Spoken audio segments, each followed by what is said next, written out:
बिस्मिल्लाहिर्रहमानिर्रहीम ते अस्सलामुअलैकुम। 28 अगस्त ते पाकिस्तान च बुध दी सवेर ਅੱਜ ਦੇ ਪੰਜਾਬੀ ਵੀਲੌਗ 'ਚ ਸੱਜਣਾ ਮਿੱਤਰਾਂ ਭੈਣਾਂ ਭਰਾਵਾਂ ਮਾਵਾਂ ਤੇ ਬਜ਼ੁਰਗਾਂ ਨੂੰ ਜੀ ਆਇਆਂ ਨੂੰ ਤੇ ਚੜ੍ਹਦੇ ਪੰਜਾਬ ਦੇ ਸੱਜਣਾ ਤੇ ਮਿੱਤਰਾਂ ਨੂੰ ਸਤਿ ਸ੍ਰੀ ਅਕਾਲ। ਸਭ ਤੋਂ ਪਹਿਲਾਂ ਤੇ ਚੇਤੇ ਕਰਾਈਏ ਕਿ ਸੋਸ਼ਲ ਮੀਡੀਆ ਫਾਇਰਵਾਲ ਨੂੰ ਨਾਕਾਮ ਬਣਾਉਣ ਵਾਸਤੇ ਇਸ ਚੈਨਲ ਨੂੰ ਸਬਸਕ੍ਰਾਈਬ ਕਰੋ ਜੇ ਹਾਲੇ ਤੱਕ ਨਹੀਂ ਕੀਤਾ। ਵੀਲੌਗ ਵੇਖਣ ਤੋਂ ਬਾਅਦ ਇਹਨੂੰ ਲਾਈਕ ਕਰੋ ਤੇ ਇਹਦੇ ਤੇ ਕਮੈਂਟ ਕਰੋ। ਹੁਣ ਆਉਣੇ ਅੱਜ ਦੀਆਂ ਖਬਰਾਂ ਵਾਲੇ ਪਾਸੇ ਜਿਨ੍ਹਾਂ ਤੇ ਅਸੀਂ ਚਾਨਣ ਪਾਉਣਾ। ਜਿਹੜੀ ਪਹਿਲੀ ਖਬਰ ਤੇ ਚਾਨਣ ਪਾਉਣਾ ਉਹ ਹੈ ਮੋਹਸਿਨ ਨਕਵੀ ਸਾਹਿਬ ਦਾ ਬਿਆਨ। ਉਹਨਾਂ ਤੇ ਮਖੌਲ 'ਚ ਇੱਕ ਬਿਆਨ ਦਿੱਤਾ ਸੀ ਜਿਹੜਾ ਅਸੀਂ ਤੁਹਾਨੂੰ ਪਹਿਲਾਂ ਦੱਸ ਦਿੱਤਾ ਹੈ, ਪਰ ਅੱਗੋਂ ਦਹਿਸ਼ਤਗਰਦਾਂ ਨੇ ਉਸ ਬਿਆਨ ਨੂੰ ਸੀਰੀਅਸ ਲੈ ਲਿਆ। ਮੋਹਸਿਨ ਨਕਵੀ ਸਾਹਿਬ ਤੇ ਪੂਰੀ ਜ਼ਿੰਦਗੀ 'ਚ ਆਪਣੇ ਆਪ ਨੂੰ ਸੀਰੀਅਸ ਨਹੀਂ ਲਿਆ, ਨਾ ਉਹਨਾਂ ਦੇ ਘਰ ਵਾਲਿਆਂ ਕਦੀ ਉਹਨਾਂ ਨੂੰ ਸੀਰੀਅਸ ਲਿਆ, ਪਰ ਪਹਿਲੀ ਵਾਰੀ ਦਹਿਸ਼ਤਗਰਦਾਂ ਨੇ ਅੱਗੋਂ ਉਹਨਾਂ ਨੂੰ ਸੀਰੀਅਸ ਲੈ ਲਿਆ। ਤੁਹਾਨੂੰ ਪਤਾ ਹੀ ਹੈ ਕਿ ਜਿਹੜਾ 1-2 ਦਿਨ ਪਹਿਲੇ ਜੋ ਬਲੋਚਿਸਤਾਨ ਦੇ ਵਿੱਚ ਹੁੰਦਾ ਰਿਹਾ, ਉੱਥੇ 43 ਸ਼ਹਾਦਤਾਂ ਹੋਈਆਂ। ਉਹਨਾਂ ਦੇ ਵਿੱਚੋਂ 33 ਪੰਜਾਬੀਆਂ ਨੂੰ ਸ਼ਹੀਦ ਕੀਤਾ ਗਿਆ। ਉਹਨਾਂ ਦੇ ਸ਼ਨਾਖਤੀ ਕਾਰਡ ਵੇਖ ਕੇ ਬੱਸਾਂ 'ਚੋਂ ਲਾਹ ਕੇ ਗੋਲੀਆਂ ਮਾਰ ਦਿੱਤੀਆਂ ਗਈਆਂ। 10 ਸਾਡੇ ਅਫਸਰਾਨ ਤੇ ਅਹਿਲਕਾਰ ਤੇ ਫੌਜੀ ਜਵਾਨ ਜਿਹੜੇ ਉਹ ਸ਼ਹੀਦ ਹੋਏ ਤੇ 4 ਦਹਿਸ਼ਤਗਰਦ ਮਾਰੇ ਗਏ। ਇਸ ਸਾਰੇ ਸਾਨੇ ਤੋਂ ਬਾਅਦ ਮੋਹਸਿਨ ਨਕਵੀ ਸਾਹਿਬ, ਕਿਉਂਕਿ ਅੱਜ ਕੱਲ੍ਹ ਮਖੌਲ ਦੇ ਵਿੱਚ ਤੁਹਾਨੂੰ ਪਤਾ ਵਜ਼ੀਰੇ ਦਾਖਲਾ ਵੀ ਨੇ, ਅਤੇ ਮਖੌਲ 'ਚ ਹੀ ਉਹਨਾਂ ਨੇ ਇਹਦੇ 'ਤੇ ਸਟੇਟਮੈਂਟ ਦੇ ਦਿੱਤੀ। ਮਖੌਲੀਏ ਜੋ ਬੜੇ ਨੇ, ਤੁਹਾਨੂੰ ਪਤਾ ਹੈ ਕਿ ਸਾਡੇ ਚੌਧਰੀ ਸਾਹਿਬ ਵੀ ਬੜੇ ਮਖੌਲੀਏ ਨੇ। ਉਹਨਾਂ ਮਖੌਲ 'ਚ ਹੀ ਮੋਹਸਿਨ ਨਕਵੀ ਵਰਗਾ ਮੁੰਡਾ ਜਿਹੜਾ ਜਿਨ੍ਹਾਂ ਨੂੰ ਕੋਈ ਮੰਗੇ ਤੇ ਪਿੰਡ ਸਾਈਕਲ ਨਾ ਦੇਵੇ, ਜਿਹੋ ਜਿਹੇ ਮੁੰਡੇ ਨੂੰ ਉਹਨਾਂ ਵਜ਼ੀਰੇ ਦਾਖਲਾ ਲਾਇਆ। ਹੁਣ ਜਿਹੋ ਜਿਹਾ ਮਖੌਲ ਕੀਤਾ ਉਹਨਾਂ ਵੀ ਅੱਗੇ ਉਹੋ ਜਿਹਾ ਹੀ ਮਖੌਲ ਕਰਨਾ ਸੀ। ਮੋਹਸਿਨ ਨਕਵੀ ਸਾਹਿਬ ਨੇ ਅੱਗੋਂ ਉਹੋ ਜਿਹਾ ਮਖੌਲ ਕਰ ਛੱਡਿਆ। ਉਹਨਾਂ ਇਸ ਸਾਰੇ ਸਾਨੇ 'ਤੇ ਆਪਣੇ ਵੱਲੋਂ ਤੇ ਬੜਾ ਪੈਂਚ ਬਣ ਕੇ ਤੇ ਇੱਕ ਸਟੇਟਮੈਂਟ ਦਿੱਤੀ। ਸਟੇਟਮੈਂਟ ਇਹ ਦਿੱਤੀ ਵੀ ਇਹ ਜਿਹੜੇ ਦਹਿਸ਼ਤਗਰਦ ਨੇ, ਜਿਨ੍ਹਾਂ 43 ਸਾਡੇ ਬੰਦੇ ਜਿਹੜੇ ਸ਼ਹੀਦ ਕਰ ਦਿੱਤੇ ਨੇ, ਇਹਨਾਂ ਵਾਸਤੇ ਕਿਸੇ ਆਪਰੇਸ਼ਨ ਦੀ ਲੋੜ ਕੋਈ ਨਹੀਂ ਹੈ। ਪਹਿਲਾਂ ਤਾਂ ਚੇਤੇ ਕਰੋ, ਇਹਨਾਂ ਆਖਿਆ ਸੀ ਵੀ ਕ੍ਰਿਕਟ ਟੀਮ ਵਾਸਤੇ ਵੱਡੇ ਆਪਰੇਸ਼ਨ ਦੀ ਲੋੜ ਹੈ। ਫਿਰ ਵੱਡੇ ਆਪਰੇਸ਼ਨ ਨਹੀਂ, ਇਹਨਾਂ ਕਿਹਾ ਨਾਰਮਲ ਕੰਮ ਚੱਲ ਜਾਏਗਾ, ਵੱਡੇ ਆਪਰੇਸ਼ਨ ਦੀ ਲੋੜ ਕੋਈ ਨਹੀਂ ਹੈ। ਉਸ ਤੋਂ ਬਗੈਰ ਹੀ ਅਸੀਂ ਆਪਣਾ ਜਿਹੜਾ ਕੰਮ ਹੈ ਨਾ ਉਹ ਚਲਾ ਲਾਂਗੇ। ਅਤੇ ਉਸ ਤੋਂ ਬਾਅਦ ਵੱਡਾ ਆਪਰੇਸ਼ਨ ਤਾਂ ਕ੍ਰਿਕਟ ਟੀਮ ਦਾ ਨਹੀਂ ਹੋਇਆ। ਕ੍ਰਿਕਟ ਟੀਮ ਨੇ ਉਲਟਾ ਵੱਡਾ ਆਪਰੇਸ਼ਨ ਕਰ ਦਿੱਤਾ। ਉਹ ਵੱਡਾ ਆਪਰੇਸ਼ਨ ਉਹਨਾਂ ਇਹ ਕਰ ਦਿੱਤਾ ਵੀ ਉਹ ਬੰਗਲਾਦੇਸ਼ ਕੋਲੋਂ ਵੀ ਹਾਰ ਗਏ, ਉਹ ਵੀ ਪਾਕਿਸਤਾਨ ਦੇ ਵਿੱਚ। ਬਹਰਹਾਲ ਹੁਣ ਉਹਨੇ ਅਸੀਂ ਜਿਹੜਾ ਕੰਮ ਇਹ ਵਜ਼ੀਰੇ ਦਾਖਲਾ ਬਣ ਕੇ ਕਰਨ ਡਏ ਨੇ ਮਖੌਲ 'ਚ, ਇਹਨਾਂ ਮਖੌਲ 'ਚ ਉਸੇ ਵੱਡੇ ਆਪਰੇਸ਼ਨ ਦੇ ਸਿੱਖੇ ਹੋਏ ਇਹਨਾਂ ਆਖਿਆ ਜੀ ਵੀ ਕਿਸੇ ਆਪਰੇਸ਼ਨ ਦੀ ਲੋੜ ਨਹੀਂ ਦਹਿਸ਼ਤਗਰਦਾਂ ਦੇ ਖਿਲਾਫ। ਇਹਨਾਂ ਵਾਸਤੇ ਤਾਂ ਸਾਡਾ ਪੰਜਾਬ ਪੁਲਿਸ ਦਾ ਇੱਕ SHO ਹੀ ਕਾਫੀ ਹੈ। ਉਹਨਾਂ ਪੰਜਾਬ ਪੁਲਿਸ ਨਹੀਂ ਆਖਿਆ, ਉਹਨਾਂ ਆਖਿਆ ਪੁਲਿਸ ਦਾ ਇੱਕ SHO ਹੀ ਕਾਫੀ ਹੈ। ਚੇਤੇ ਕਰੋ ਵੀ ਭਾਈ ਉਹਨਾਂ ਨੇ ਜ਼ਾਹਿਰ ਹੈ SHO ਨੂੰ ਇਸਤੇਮਾਲ ਕਰਕੇ ਸਿਆਸੀ ਵਰਕਰਾਂ ਨੂੰ, ਔਰਤਾਂ ਨੂੰ ਥਾਣਿਆਂ 'ਚ ਜੇਲ੍ਹਾਂ 'ਚ ਦਿੱਤਾ, ਝੂਠੇ ਮੁਕੱਦਮੇ ਬਣਾਏ। ਇਹ ਉਹੀ ਭਾਈ ਸਾਹਿਬ ਨੇ ਜਿਨ੍ਹਾਂ ਸਾਰਾ ਜ਼ੁਲਮ ਕੀਤਾ ਸੀ, ਉਹਨਾਂ ਨੂੰ ਉਹੀ ਚੇਤੇ ਹੋਣ। ਬਹਰਹਾਲ ਮੋਹਸਿਨ ਨਕਵੀ ਸਾਹਿਬ ਜਿਹੜੇ ਨੇ, ਉਹਨਾਂ ਇਹ ਆਖਿਆ ਕਿ ਜੀ ਇਹ ਤਾਂ ਇੱਕ SHO ਦੀ ਮਾਰ ਨੇ, ਇਹਨਾਂ ਦੇ ਖਿਲਾਫ ਆਪਰੇਸ਼ਨ ਕੀ ਕਰਨਾ। ਇਹ ਜਿਸ ਵੇਲੇ ਉਹਨਾਂ ਇਹ ਆਖਿਆ, ਉਸੇ ਵੇਲੇ ਮੈਂ ਆਪਣੇ ਉਰਦੂ ਵੀਲੌਗ ਦੇ ਵਿੱਚ ਤਜਜ਼ੀਆ ਕੀਤਾ ਸੀ ਵੀ ਭਾਈ ਉਹਨਾਂ ਨੇ ਤਾਂ ਸਟੇਟਮੈਂਟ ਦੇ ਛੱਡੀ ਹੈ ਮਖੌਲ 'ਚ, ਦਹਿਸ਼ਤਗਰਦਾਂ ਸੀਰੀਅਸ ਲੈ ਲੈਣੀ ਹੈ। ਉਹ ਹੁਣ ਖਬਰ ਆ ਗਈ, ਬਲਕਿ ਵੀਡੀਓ ਵੀ ਆ ਗਈ ਹੈ ਵੀ ਦਹਿਸ਼ਤਗਰਦਾਂ ਵਾਕਿਆ ਹੀ ਉਹ ਕੰਮ ਸੀਰੀਅਸ ਲੈ ਲਿਆ। ਉਹਨਾਂ ਉਸੇ ਵੇਲੇ ਹੀ ਕਿਸੇ SHO ਨੂੰ ਡੱਕਿਆ, ਗਰੀਬ ਨੂੰ, ਉਹਦੀਆਂ ਬਾਹਾਂ ਤਾਂ ਖੜੀਆਂ ਕਰਵਾਈਆਂ, ਉਹਨੂੰ ਗ੍ਰਿਫਤਾਰ ਕੀਤਾ ਦਹਿਸ਼ਤਗਰਦਾਂ ਨੇ। SHO ਨੂੰ ਤਾਂ ਥਾਣੇ ਲੈ ਕੇ ਗਏ, ਉਹਨੂੰ ਥਾਣਿਓਂ ਸਾਰੇ ਦਾ ਸਾਰਾ ਜਿਹੜਾ ਉਹ ਅਸਲਾ ਵੀ ਲੁੱਟਿਆ ਤੇ ਦੂਜਿਆਂ ਸਾਰਿਆਂ ਨੂੰ ਵੀ ਯਰਗਮਾਲ ਬਣਾ ਲਿਆ। ਅਤੇ ਇਹ ਹੁਣ ਸੋਸ਼ਲ ਮੀਡੀਆ 'ਤੇ ਮੁਬੈਨਾ ਤੌਰ 'ਤੇ ਖਬਰ ਚੱਲ ਰਹੀ ਹੈ। ਜੇ ਇਹਦੀ ਜ਼ਾਹਿਰ ਹੈ ਕਨਫਰਮੇਸ਼ਨ 'ਤੇ ਪਤਾ ਲੱਗੇਗੀ ਕਿ ਖਬਰ ਦਰੁਸਤ ਹੈ ਜਾਂ ਗਲਤ ਹੈ, ਲੇਕਿਨ ਇਸ ਵੇਲੇ ਚੱਲ ਰਹੀ ਹੈ। ਲੇਕਿਨ ਤਵੱਕੋ ਹੈ ਸੀ, ਪਹਿਲਾਂ ਹੀ ਤਵੱਕੋ ਹੈ ਸੀ ਕਿ ਮੋਹਸਿਨ ਨਕਵੀ ਸਾਹਿਬ 'ਤੇ ਮਖੌਲ ਕੀਤਾ, ਕਿਉਂਕਿ ਉਹ ਵੀ ਤਾਂ ਇੱਕ ਮਖੌਲ ਹੀ ਨਾ। ਮੋਹਸਿਨ ਨਕਵੀ ਸਾਹਿਬ ਵੀ ਅਤੇ ਇੱਕ ਵੱਡਾ ਸਾਰਾ ਮਖੌਲ ਨੇ ਜਿਹੜਾ ਚੌਧਰੀ ਸਾਹਿਬ ਨੇ ਪਾਕਿਸਤਾਨ ਨਾਲ ਕੀਤਾ, ਅਤੇ ਅੱਗੋਂ ਮੋਹਸਿਨ ਨਕਵੀ ਸਾਹਿਬ ਇਹ ਮਖੌਲ ਕੀਤਾ ਸੀ। ਅਤੇ ਤੁਹਾਨੂੰ ਪਤਾ ਹੈ ਕਿ ਅੱਗੋਂ ਦਹਿਸ਼ਤਗਰਦ ਤੇ ਫਿਰ ਤੁਹਾਨੂੰ ਪਤਾ ਮਖੌਲ ਨਹੀਂ, ਸੀਰੀਅਸ ਕੰਮ ਕਰਦੇ ਨੇ। ਉਹਨਾਂ ਅੱਗੋਂ ਸੀਰੀਅਸ ਕੰਮ ਕਰ ਦਿੱਤਾ। ਹੁਣ ਮੈਂ ਉਸੇ ਵੇਲੇ ਆਪਣੇ ਉਰਦੂ ਵੀਲਾਗ 'ਚ ਆਖਿਆ ਸੀ ਵੀ ਇਹ ਤੁਰੇ ਜਾਂਦੇ ਮਖੌਲ ਕਰ ਗਏ ਨੇ, ਉੱਥੇ ਮੁਸੀਬਤ ਜਿਹੜੇ ਪੁਲਿਸ ਦੇ SHO ਹੋਣੇ ਨੇ ਉਹਨਾਂ ਵਾਸਤੇ ਇਹਨਾਂ ਪਾ ਦਿੱਤੀ ਹੈ, ਅਤੇ ਉਹ ਹੁਣ ਖਬਰਾਂ ਆਉਣੀਆਂ ਸ਼ੁਰੂ ਹੋ ਗਈਆਂ ਨੇ। ਅੱਛਾ, ਅੱਗੋਂ ਇਸੇ ਗੱਲ ਦੇ ਉੱਤੇ ਇੱਕ ਬਿਆਨ ਦਿੱਤਾ ਅਹਿਮਦ ਫਰਾਦ ਸਾਹਿਬ ਨੇ। ਅਹਿਮਦ ਫਰਾਦ ਸਾਹਿਬ ਨੂੰ ਕੌਣ ਨਹੀਂ ਜਾਣਦਾ, ਤੁਹਾਨੂੰ ਪਤਾ ਹੈ ਕਿ ਬੜੇ ਦਲੇਰ ਔਰ ਬੜੇ ਹੀ ਵਫਾਦਾਰ ਔਰ ਮੁਹਿੱਬੇ ਵਤਨ ਪਾਕਿਸਤਾਨੀ ਨੇ, ਕਸ਼ਮੀਰੀ ਨੇ। ਅਹਿਮਦ ਫਰਾਦ ਸਾਹਿਬ ਬੜੇ ਹੀ ਦਲੇਰ ਔਰ ਤਗੜੇ ਸ਼ਾਇਰ ਨੇ। ਉਹਨਾਂ ਨਜ਼ਮ ਲਿਖੀ ਸੀ ਇਸੇ ਉਠਾ ਲਓ, ਉਸ ਤੋਂ ਬਾਅਦ ਉਹਨਾਂ ਨੂੰ ਹੀ ਚੁੱਕ ਲਿਆ ਸੀ। 2-3 ਦਿਨ ਪਹਿਲਾਂ ਉਹਨਾਂ ਦੀ ਇੱਕ ਸਟੇਟਮੈਂਟ ਮੈਨੂੰ ਵੇਖਣ ਤੋਂ ਮੌਕਾ ਮਿਲਿਆ, ਜਿਸ ਤੋਂ ਪਤਾ ਲੱਗਾ ਵੀ ਪੂਰਾ ਜਣਾ ਅਹਿਮਦ ਫਰਾਦ ਤੇ ਪੂਰਾ ਦਲੇਰ ਹੈ। ਉਹਨਾਂ ਇੱਕ ਸਟੇਟਮੈਂਟ ਦੇ ਰਹੇ ਸਨ, ਉਹਨਾਂ ਕਿਹਾ ਇੱਧਰ ਉੱਧਰ ਦੀ ਗੱਲ ਕੋਈ ਨਹੀਂ ਕਿ ਮੈਨੂੰ ਫਲਾਣੇ ਚੁੱਕਿਆ ਸੀ, ਸਿੱਧੀ ਗੱਲ ਹੈ ਕਿ ਮੈਨੂੰ ISI ਨੇ ਚੁੱਕਿਆ ਸੀ ਅਤੇ ਮੈਂ 15 ਦਿਨ ਉਹਨਾਂ ਦੀ ਤਹਿਵੀਲ 'ਚ ਰਿਹਾ। ਮੈਂ ਬਗੈਰ ਲੁਕਾਉਣ ਤੋਂ, ਬਗੈਰ ਕਿਸੇ ਹੋਰ ਗੱਲ ਤੋਂ ਬਿਲਕੁਲ ਕਲੀਅਰ ਕੱਟ ਸਾਰਿਆਂ ਨੂੰ ਦੱਸਦਾ ਵੀ ਮੈਂ ਉਹਨਾਂ ਦੀ ਤਹਿਵੀਲ 'ਚ ਸਾਂ 15 ਦਿਨ, ਅਤੇ ਮੈਨੂੰ ਨਜਾਇਜ਼ ਤੌਰ 'ਤੇ ਉਹਨਾਂ ਅਗਵਾ ਰੱਖਿਆ ਸੀ। ਇਹ ਮੈਂ ਉਹਨਾਂ ਦੀ ਸਟੇਟਮੈਂਟ ਚੰਦ ਦਿਨ ਪਹਿਲਾਂ ਸੋਸ਼ਲ ਮੀਡੀਆ 'ਤੇ ਵੇਖੀ। ਹੁਣ ਉਹਨਾਂ ਨੇ ਨਵੀਂ ਗੱਲ ਕਰ ਦਿੱਤੀ, ਅਹਿਮਦ ਫਰਾਦ ਸਾਹਿਬ ਨੇ। ਉਹਨਾਂ ਇਹ ਗੱਲ ਕੀਤੀ, ਉਹਨਾਂ ਕਿਹਾ ਵੀ ਇਹ ਜਿਹੜਾ SHO ਦੀ ਮਾਰ ਆਖਣ ਡਏ ਨੇ ਨਾ, ਤੇ ਇੰਜ ਕਰੋ ਕਿ ਭਾਈ ਉਹਨਾਂ ਨੂੰ ਬਲੋਚਿਸਤਾਨ ਦੇ ਕਿਸੇ ਥਾਣੇ ਦੇ ਵਿੱਚ SHO ਲਾ ਦਿਓ। ਵੈਸੇ ਬੜਾ ਚੰਗਾ ਉਹਨਾਂ ਮਸ਼ਵਰਾ ਦਿੱਤਾ। ਉਹਨਾਂ ਕਿਹਾ ਕਿ ਭਾਈ ਉਹਨਾਂ ਨੂੰ ਬਲੋਚਿਸਤਾਨ ਦੇ ਕਿਸੇ ਥਾਣੇ 'ਚ SHO ਲਾ ਦਿਓ, ਤੇ ਕਿਉਂਕਿ ਸਾਰੇ ਦਹਿਸ਼ਤਗਰਦ ਹੈ ਹੀ SHO ਦੀ ਮਾਰ ਨੇ, ਤੇ ਆਪੇ ਮੋਹਸਿਨ ਨਕਵੀ ਸਾਹਿਬ ਕੰਮ ਸਿੱਧਾ ਕਰ ਲੈਣਗੇ। ਮੈਂ ਵੀ ਆਪਣੇ ਉਰਦੂ ਵੀਲੌਗ 'ਚ ਇਹੋ ਜਿਹਾ ਹੀ ਤਜਜ਼ੀਆ ਕੀਤਾ ਸੀ ਵੀ ਹੋਰ ਕੁਛ ਨਹੀਂ ਤੇ ਭਾਈ ਉਹਨਾਂ ਨੂੰ ਮੋਹਸਿਨ ਨਕਵੀ ਸਾਹਿਬ ਨੂੰ SHO ਦੀ ਵਰਦੀ ਪਵਾ ਦਿਓ। ਇਹ ਵੈਸੇ ਵੀ ਤੇ SHO ਹੀ ਨੇ, ਤੁਹਾਨੂੰ ਪਤਾ, ਬਣੇ ਤੇ ਵਜ਼ੀਰ ਨੇ ਪਰ ਹੈ ਤੇ SHO ਹੀ ਨੇ ਵਿਚਾਰੇ। ਤੇ ਇਹਨਾਂ ਨੂੰ ਉਹ ਸਾਡੀ ਬਾਜੀ ਜਿਹੜੀ ਉਹ ਸਪੈਨ ਬਣਦੀ ਹੈ ਉੱਥੇ ਪੰਜਾਬ ਦੇ ਵਿੱਚ, ਇਹ SHO ਬਣੀ ਫਿਰਦੇ ਨੇ। ਤੇ ਇਹਨਾਂ ਨੂੰ SHO ਦੀ ਵਰਦੀ ਪਵਾ ਕੇ ਮੇਰਾ ਖਿਆਲ ਭਾਈ ਰੱਖਿਆ ਕਰੋ। ਹੋ ਸਕਦਾ ਦਹਿਸ਼ਤਗਰਦ ਉਸ ਵਰਦੀ ਨੂੰ ਵੇਖ ਕੇ ਹੀ, ਮੇਰਾ ਮਤਲਬ ਹੈ ਕਿ ਜਿਹੜਾ ਉਹ ਸ਼ਰਮ ਕਰ ਜਾਣ ਜਾਂ ਗਾਂਹ ਪਿਛਾਂ ਹੋ ਜਾਣ, ਕਿਉਂਕਿ ਉਮੀਦ ਤਾਂ ਹੁਣ ਇਸੇ ਤੇ ਹੀ ਹੈ। ਬਾਕੀ ਤੇ ਇਹਨਾਂ ਦੇ ਕੋਲੋਂ ਕਿਸੇ ਚੀਜ਼ ਦੀ ਉਮੀਦ ਕੋਈ ਨਹੀਂ ਹੈ। ਤੇ ਹੁਣ ਇਨਾਮ ਰੱਖ ਦਿੰਦੇ ਨੇ ਵੀ ਵੱਡਾ ਡਾਕੂ ਆਵਾਮ ਫੜ ਕੇ ਲਿਆਏਗੀ ਤੇ ਕਰੋੜ ਰੁਪਈਆ, ਉਸ ਤੋਂ ਛੋਟਾ ਫੜ ਕੇ ਲਿਆਏਗੀ ਕੱਚੇ ਦੇ ਵਿੱਚੋਂ ਤੇ 50 ਲੱਖ, ਉਸ ਤੋਂ ਛੋਟੇ ਤੇ 25 ਲੱਖ। ਮਤਲਬ ਅਸੀਂ ਕੁਛ ਨਹੀਂ ਕਰਨਾ, ਫੜਨਾ ਵੀ ਆਵਾਮ ਨਹੀਂ ਹੈ। ਅੱਛਾ ਜੀ, ਅਗਲੀ ਖਬਰ ਵਾਲੇ ਪਾਸੇ ਚੱਲਨੇ। ਅਗਲੀ ਖਬਰ ਇਹ ਹੈ ਕਿ ਜੀ IMF ਕੋਲੋਂ ਅਸੀਂ ਕਰਜ਼ਾ ਲੈਣਾ ਸੀ $7 ਅਰਬ ਦਾ। IMF ਨੇ ਇਹ ਆਖਿਆ ਕਿ ਅਗਰ $7 ਅਰਬ ਚਾਹੀਦਾ ਜੇ ਨਾ, ਤੇ ਪਹਿਲਾਂ $2 ਅਰਬ ਦਾ ਕਿਤੋਂ ਇੰਤਜ਼ਾਮ ਕਰੋ। ਇਹ ਵੀ ਵੈਸੇ ਚੰਗਾ ਕੰਮ ਹੈ ਬਈ। ਉਹਨਾਂ ਆਖਿਆ ਇਹ ਇਸ ਤਰ੍ਹਾਂ ਹੀ ਹੈ ਵੀ ਕੋਈ ਬੰਦਾ ਕਿਸੇ ਕੋਲੋਂ ਸਾਈਕਲ ਮੰਗਣ ਜਾਏ ਤੇ ਉਹ ਅਗਲਾ ਬੰਦਾ ਆਖੇ ਵੀ ਸਾਈਕਲ ਬਾਅਦ 'ਚ ਦੇਵਾਂਗੇ, ਪਹਿਲਾਂ ਜਿਹੜਾ ਨਾ ਉਹ ਨਵੇਂ ਟਾਇਰ ਟੂਬ ਦਾ ਬੰਦੋਬਸਤ ਕਰ। ਹੁਣ ਸਾਈਕਲ ਮੰਗਣ ਜਿਹੜਾ ਬੰਦਾ ਗਿਆ ਉਹ ਪਹਿਲਾਂ ਕਿਤੋਂ ਨਵਾਂ ਟਾਇਰ ਟੂਬ ਲੱਭਦਾ ਫਿਰੇ ਤੇ ਫਿਰ ਸਾਈਕਲ ਚਲਾਵੇ। ਬਹਰਹਾਲ ਇਹੋ ਜਿਹਾ ਕੰਮ ਹੀ ਉਹਨਾਂ ਕੀਤਾ। ਉਹਨਾਂ ਕਿਹਾ ਜੀ ਪਹਿਲਾਂ $2 ਅਰਬ ਜਿਹੜਾ ਨਾ ਉਹਦਾ ਇੰਤਜ਼ਾਮ ਕਰੋ। ਪਾਕਿਸਤਾਨ ਨਿਕਲ ਪਿਆ ਮੰਗਣ ਵਾਸਤੇ, ਮਤਲਬ ਆਪਣੇ ਜਿਹੜੇ ਸ਼ਹਬਾਜ਼ ਸ਼ਰੀਫ ਸਾਹਿਬ ਨੇ ਤੇ ਦੂਜੇ ਇਹ ਮੰਗਣ ਨੇ। ਤੁਹਾਨੂੰ ਪਤਾ ਮੰਗ ਪਿੰਨ ਕੇ ਗੁਜ਼ਾਰਾ ਕਰਦੇ ਨੇ। ਉਹ ਆਂਦੇ ਵੀ ਨੇ ਵੀ ਮੈਂ ਮੰਗਣੇ ਨਹੀਂ ਆਇਆ ਪਰ ਮਜਬੂਰੀ ਹੈ। ਉਹ ਹੁਣ ਇਸ ਗੱਲ ਨੂੰ ਵੀ ਲੋਕੀ ਸੁਣ ਚੁੱਕੇ ਨੇ, ਇਹ ਡਾਇਲੋਗ ਵੀ ਖਤਮ ਹੋ ਗਿਆ। ਬਹਰਹਾਲ ਇੱਧਰ ਉੱਧਰ ਮੰਗਣ ਗਏ। ਜਿਸ ਵੇਲੇ ਸਾਊਦੀ ਅਰਬ ਕੋਲੋਂ $1.2 ਅਰਬ ਦੀ ਦਰਖਾਸਤ ਪਾਈ ਕਿ ਜਨਾਬ ਸਾਨੂੰ ਕਰਜ਼ਾ ਦਿਓ। ਹੁਣ ਸਾਊਦੀ ਅਰਬ ਵਾਲੇ ਹੈ ਤੇ ਇਸਲਾਮੀ ਬਰਾਦਰ ਹੀ ਨੇ, ਪਰ ਇਸਲਾਮੀ ਬਰਾਦਰ ਵੀ ਤੇ ਪੂਰੀ ਅੱਖ ਰੱਖੀ ਬੈਠੇ ਨੇ ਸਾਡੇ ਤੇ ਵੀ ਉਹਨਾਂ ਦਾ ਫਾਇਦਾ ਕਿਹੜੀ ਗੱਲ 'ਚ ਹੈ। ਉਹਨਾਂ ਅੱਗੋਂ ਨਵਾਂ ਸਵਾਲ ਘੱਤ ਦਿੱਤਾ। ਉਹਨਾਂ ਕਿਹਾ ਜੀ ਕਰਜ਼ਾ ਕੀ ਲੈਣਾ ਹੈ ਤੁਸੀਂ, ਉਹ ਰੈਕੋਟੈਕ ਜਿਹੜੀਆਂ ਸੋਨੇ ਵਾਲੀਆਂ ਕਾਨਾਂ ਨੇ ਨਾ ਉਹ ਸਾਨੂੰ ਵੇਚ ਦਿਓ। ਹੁਣ ਪਹਿਲਾਂ ਹੀ ਜਿਹੜਾ ਪੂਰੀ ਸੂਰਤ ਹਾਲ ਹੈ ਉਹਦੇ ਵਿੱਚ ਜਿਹੜੀ ਵਫਾਕੀ ਹਕੂਮਤ ਹੈ ਉਹਦਾ ਸ਼ਾਇਦ 25% ਸ਼ੇਅਰ ਹੈ। ਹਾਂਜੀ, ਸਿਰਫ ਰੈਕੋਟੈਕ ਦੇ ਵਿੱਚ 25% ਸ਼ੇਅਰ ਜਿਹੜਾ ਉਹ ਵਫਾਕੀ ਹਕੂਮਤ ਪਾਕਿਸਤਾਨ ਦਾ ਹੈ, ਤੇ ਉਹਦੇ ਵਿੱਚੋਂ 15% ਸ਼ੇਅਰ ਜਿਹੜਾ ਹੈ ਉਹ ਸਾਊਦੀ ਅਰਬ ਮੰਗ ਲਿਆ। ਬੱਲੇ ਹੋ ਸ਼ੇਰ ਬੱਗਿਓ। ਸਾਊਦੀ ਅਰਬ ਵਾਲੇ ਵੀ ਵੈਸੇ ਸਹੀ ਟੱਕਰੇ ਨੇ, ਉਹਨਾਂ ਦੀ ਵੀ ਰੱਬ ਨੇ ਮੌਜ ਹੀ ਲਵਾਈ ਹੈ। ਉੱਥੇ ਮੱਕਾ ਤੇ ਮਦੀਨਾ ਦੇ ਦਿੱਤਾ, ਪਾਕ ਹਸਤੀਆਂ ਦੇ ਦਿੱਤੀਆਂ, ਉਹ ਉਹਦੇ ਰੇਟ ਹੀ ਵਧਾਈ ਜਾ ਰਹੇ ਨੇ ਉਮਰੇ ਦੇ ਤੇ ਹੱਜ ਦੇ। ਤੇ ਸਾਡੇ ਲੋਕਾਂ ਨੂੰ ਵੀ ਪਤਾ ਨਹੀਂ ਕਿਉਂ ਨਹੀਂ ਸਮਝ ਆਉਂਦੀ। ਬਿਲਕੁਲ ਉਮਰਾ ਤੇ ਹੱਜ ਕਰਨਾ ਚਾਹੀਦਾ, ਰੱਬ ਨੇ ਤੌਫੀਕ ਦਿੱਤੀ ਹੋਵੇ, ਪਰ ਨਾਲ ਲਾਗੇ ਚਾਗੇ ਦੇ ਗਰੀਬਾਂ ਦੇ ਉੱਤੇ ਵੀ ਨਜ਼ਰ ਕਰਨੀ ਚਾਹੀਦੀ ਹੈ। ਹਰ ਸਾਲ 5-5 10-10 ਉਮਰੇ ਕਰਨ ਦੀ ਬਜਾਏ ਅਗਰ ਕਿਸੇ ਮਾੜੇ ਨੂੰ ਪਾਲ ਲਓਗੇ, ਕਿਸੇ ਮਾੜੇ ਨੂੰ ਦਵਾਈ ਦਾਰੂ ਲੈ ਦਿਓਗੇ, ਕਿਸੇ ਦਾ ਸਾਹ ਸੌਖਾ ਕਰ ਦਿਓਗੇ, ਤੇ ਉਹ ਜਿਹੜੇ ਇੱਕ ਅੱਧਾ ਉਮਰਾ ਚਲੋ ਕਰ ਲਓ, 2 ਕਰ ਲਓ, ਜਿਹੜੇ ਇੰਨੇ ਸਾਰੇ ਉਮਰੇ ਕਰਦੇ ਜੇ ਉਹ ਬੜੇ ਸਾਰੇ ਗਰੀਬ ਬੈਠੇ ਨੇ ਸਹਿਕ ਕੇ ਮਰਨ ਡਏ ਨੇ, ਉਹੀ ਇਮਦਾਦ ਉਹਨਾਂ ਦੀ ਕਰ ਦਿਓ। ਬਹਰਹਾਲ ਹੁਣ ਇਸ ਗੱਲ 'ਤੇ ਮੇਰੇ 'ਤੇ ਕੋਈ ਫਤਵਾ ਨਾ ਲਾ ਦਿਓ ਮਿਹਰਬਾਨੀ ਕਰਕੇ। ਮੈਂ ਕੋਈ ਮਜ਼ਹਬੀ ਸ਼ਖਸੀਅਤ ਨਹੀਂ ਹੈਗਾ, ਮੈਂ ਤਾਂ ਆਪਣੀ ਮਾੜੀ ਚੰਗੀ ਜਿਹੜੀ ਮੈਨੂੰ ਅਕਲ ਹੈ ਉਹਦੇ ਹਿਸਾਬ ਨਾਲ ਗੱਲ ਕੀਤੀ ਹੈ। ਬਹਰਹਾਲ ਸਾਊਦੀ ਅਰਬ ਵਾਲਿਆਂ ਨੇ ਤੁਹਾਨੂੰ ਪਤਾ ਨਾ, ਮੈਂ ਦੱਸਿਆ ਵੀ ਉਹਨੂੰ ਵੀ ਕਾਰੋਬਾਰ ਹੀ ਬਣਾ ਛੱਡਿਆ ਹੈ, ਤੇ ਤੁਹਾਡੀ ਇਬਾਦਤ ਹੈ, ਉਹਨਾਂ ਦਾ ਕਾਰੋਬਾਰ ਹੈ। ਉਹ ਹਰ ਪਾਸਿਓਂ ਲੜਫਈ ਲਾਈ ਜਾਂਦੇ ਨੇ। ਉਹ ਵੀ ਹੁਣ ਦੇਖੋ ਤੇ ਇੱਕ ਪੂਰੀ ਸਨਅਤ ਬਣ ਗਈ ਹੈ। ਮੇਰਾ ਖਿਆਲ ਹੈ ਉਹਨੇ ਪੈਸੇ ਸਵਿਟਜ਼ਰਲੈਂਡ ਨਹੀਂ ਕਮਾਉਂਦਾ ਹੋਏਗਾ ਸਿਆਹਤ ਤੋਂ, ਜਿੰਨੇ ਭਾਈ ਹੋਣੀ ਜਿਹੜੇ ਨੇ ਉਹ ਤੁਹਾਡੀ ਇਬਾਦਤ ਤੋਂ ਕਮਾਉਂਦੇ ਨੇ। ਲੇਕਿਨ ਚਲੋ ਉਹ ਵੀ ਉਹਨਾਂ ਦੀ ਮਰਜ਼ੀ ਹੈ, ਉਹਨਾਂ ਨੂੰ ਰੱਬ ਨੇ ਸਾਦਤ ਦਿੱਤੀ ਹੈ, ਉਹਨਾਂ ਦਾ ਹੱਥ ਪਿਆ ਹੋਇਆ ਤੇ ਉਹ ਕਮਾਉਣ ਡਏ ਨੇ। ਕੋਈ ਸਾਡੇ 'ਤੇ, ਅਸੀਂ ਉਹਨਾਂ 'ਤੇ ਕੋਈ ਆਸਾਨ ਤਾਂ ਨਹੀਂ ਕੀਤਾ ਹੋਇਆ ਨਾ, ਜਾਂ ਸਾਡੇ ਕੋਲੋਂ ਖੋਹ ਕੇ ਤਾਂ ਨਹੀਂ ਕਮਾਉਣ ਡਏ ਨਾ, ਇਹਦੇ 'ਤੇ ਕੋਈ ਤਨਕੀਦ ਤਾਂ ਨਹੀਂ ਬਣਦੀ। ਵੈਸੇ ਸ਼ੇਅਰ ਕਰ ਰਹੇ ਹਾਂ ਵੀ ਉਹਨਾਂ ਦਾ ਕੰਮ ਸਿੱਧਾ ਹੈ, ਉਹਨਾਂ ਦਾ ਜਿਹੜਾ ਠੁਕ ਠਕਈਆ ਉਹ ਚੰਗਾ ਲੱਗਾ ਹੋਇਆ।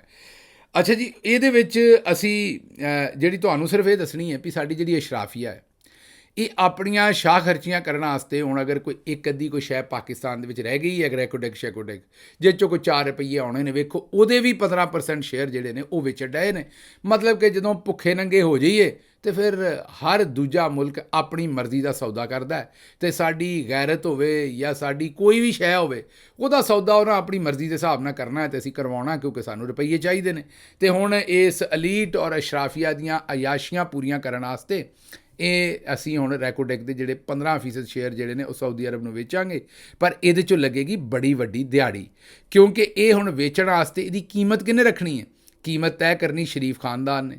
ਤੇ ਉਹ ਫਿਰ ਤੁਹਾਨੂੰ ਪਤਾ ਹੀ ਹੈ ਵੀ ਇਹ ਅਗਰ ਫਰਜ਼ ਕਰੋ 100 ਅਰਬ ਰੁਪਈਏ ਦੀ ਇਹ ਸ਼ੈ ਹੋਵੇ, ਜਾਂ 1000 ਅਰਬ ਦੀ ਇਹ ਹੋਵੇ, ਜਾਂ 5000 ਅਰਬ ਦੀ ਹੋਵੇ, ਮੈਨੂੰ ਕੀ ਪਤਾ ਕਿੰਨੇ ਹਜ਼ਾਰ ਅਰਬ ਦੇ 15% ਸ਼ੇਅਰ ਬਣਨੇ ਨੇ।